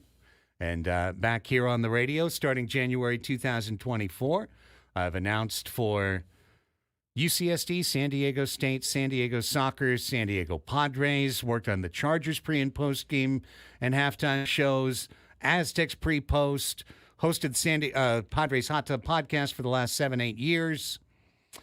Was never too much of a professional athlete. No one ever paid me for my athletic skill. Did you ever play anything? Played Little League Baseball. Okay. Yeah. I mean, Yeah. I went to Long Beach Poly, the home of scholars and champions, where our starting defensive lineman went to the NFL and our starting point guard went to the NBA. So no room for me. For you on the roster? Excluded from the roster. Yeah. Wasn't living in Joliet or somewhere where I might be able to sneak in. That's me in a nutshell. Annie, what would you like to add? Okay, I have been covering San Diego sports for a very long time. Started with the San Diego Union Tribune, covered news, moved to sports, covering the Chargers as one of their multimedia beat reporters, and then to the Padres is the same. Then was on Channel 4 San Diego, then was on Fox Sports San Diego, and then as Padres POV, and then was a sideline reporter for 7 seasons, part of the broadcast crew, next alongside Bob Scanlon for 7 seasons. And then what am I missing? I don't know. I worked at the San Diego old Sports Association. San Diego Sports Association. I worked at the old 1090 for a year. Yeah. Man, I feel like I'm missing something, but I don't remember what it is. And I danced growing up and pretty much my whole life and did cheerleading. Yeah. I was doing music. I was more a musician. Piano, trumpet, played a lot of. So that's why I've got a lot of music in me, too. All right. Well, there it is. Here's Tim in Oceanside. Hi, Tim. You're on with Annie and Elston. Ask us anything. Football night in San Diego, Hey, Channel 7. I will not get too personal, but let me just say that to the first caller, if you look at all the problems we've had in right field, especially in the last 5 to 10 games, I'm waiting for Tatis to come back because we got to shore up right field. There's balls that have been hit the last 5 or 6 games that I know he would have caught. Yeah, you're right. Couldn't agree more, Tim. And you guys got great qualification. Thanks, Tim. Thanks, Tim. Appreciate you, brother. Here's Catherine. Hi, Catherine. You're on with Annie and Elston. Ask us anything. Hello, Catherine. Hello? Didn't sound like a Catherine. Looks like we got Mackenzie next. Mackenzie? Hello, Mackenzie. You're on with Annie and Elston. Ask us anything. Hello. Greg and Fallbrook. Okay. Greg and Fallbrook. Hello. You're on with Annie and Hey, guys. Hi, Greg. Hey, Greg. What's happening, brother? Happy Labor Day weekend. You too. I was just wondering, what is your most favorite interview each one of you has ever done? Oh. Ooh. That's a great question. I'll go with Fran Mil Reyes singing at the end of the Padre game. That was a famous one. That was a famous one. You were right there for it. Yes, I was right there for it. He's saying, "I will always love you." Here's my answer, Greg. In 2001, Ricky Henderson was on the San Diego Padres, and he got his 3,000th hit on the last day of the season. He also set the all-time run scoring record that year and the all-time walks record that year. And it took all year, but Ben Higgins and I got to interview him on the pregame show and finally sit down with truly one of the great baseball players in the history of the game. Super cool. Ricky Henderson. And he was always a shy interview. That was something people didn't know about. Maybe Ricky Henderson was so brash on the field, but he was not brash when you put a microphone in front of him necessarily. He was a lot more withdrawn and shy. But, man, I could just talk about Ricky Henderson forever. That guy's who was more impactful than Ricky Henderson? Greatest leadoff hitter of all time. That's pretty awesome. That's my answer.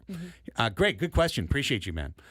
Rich in Solana Beach is next up. Rich, you're on with Annie and Craig. Ask us anything. You grew up in Long Beach, right? I did, Rich.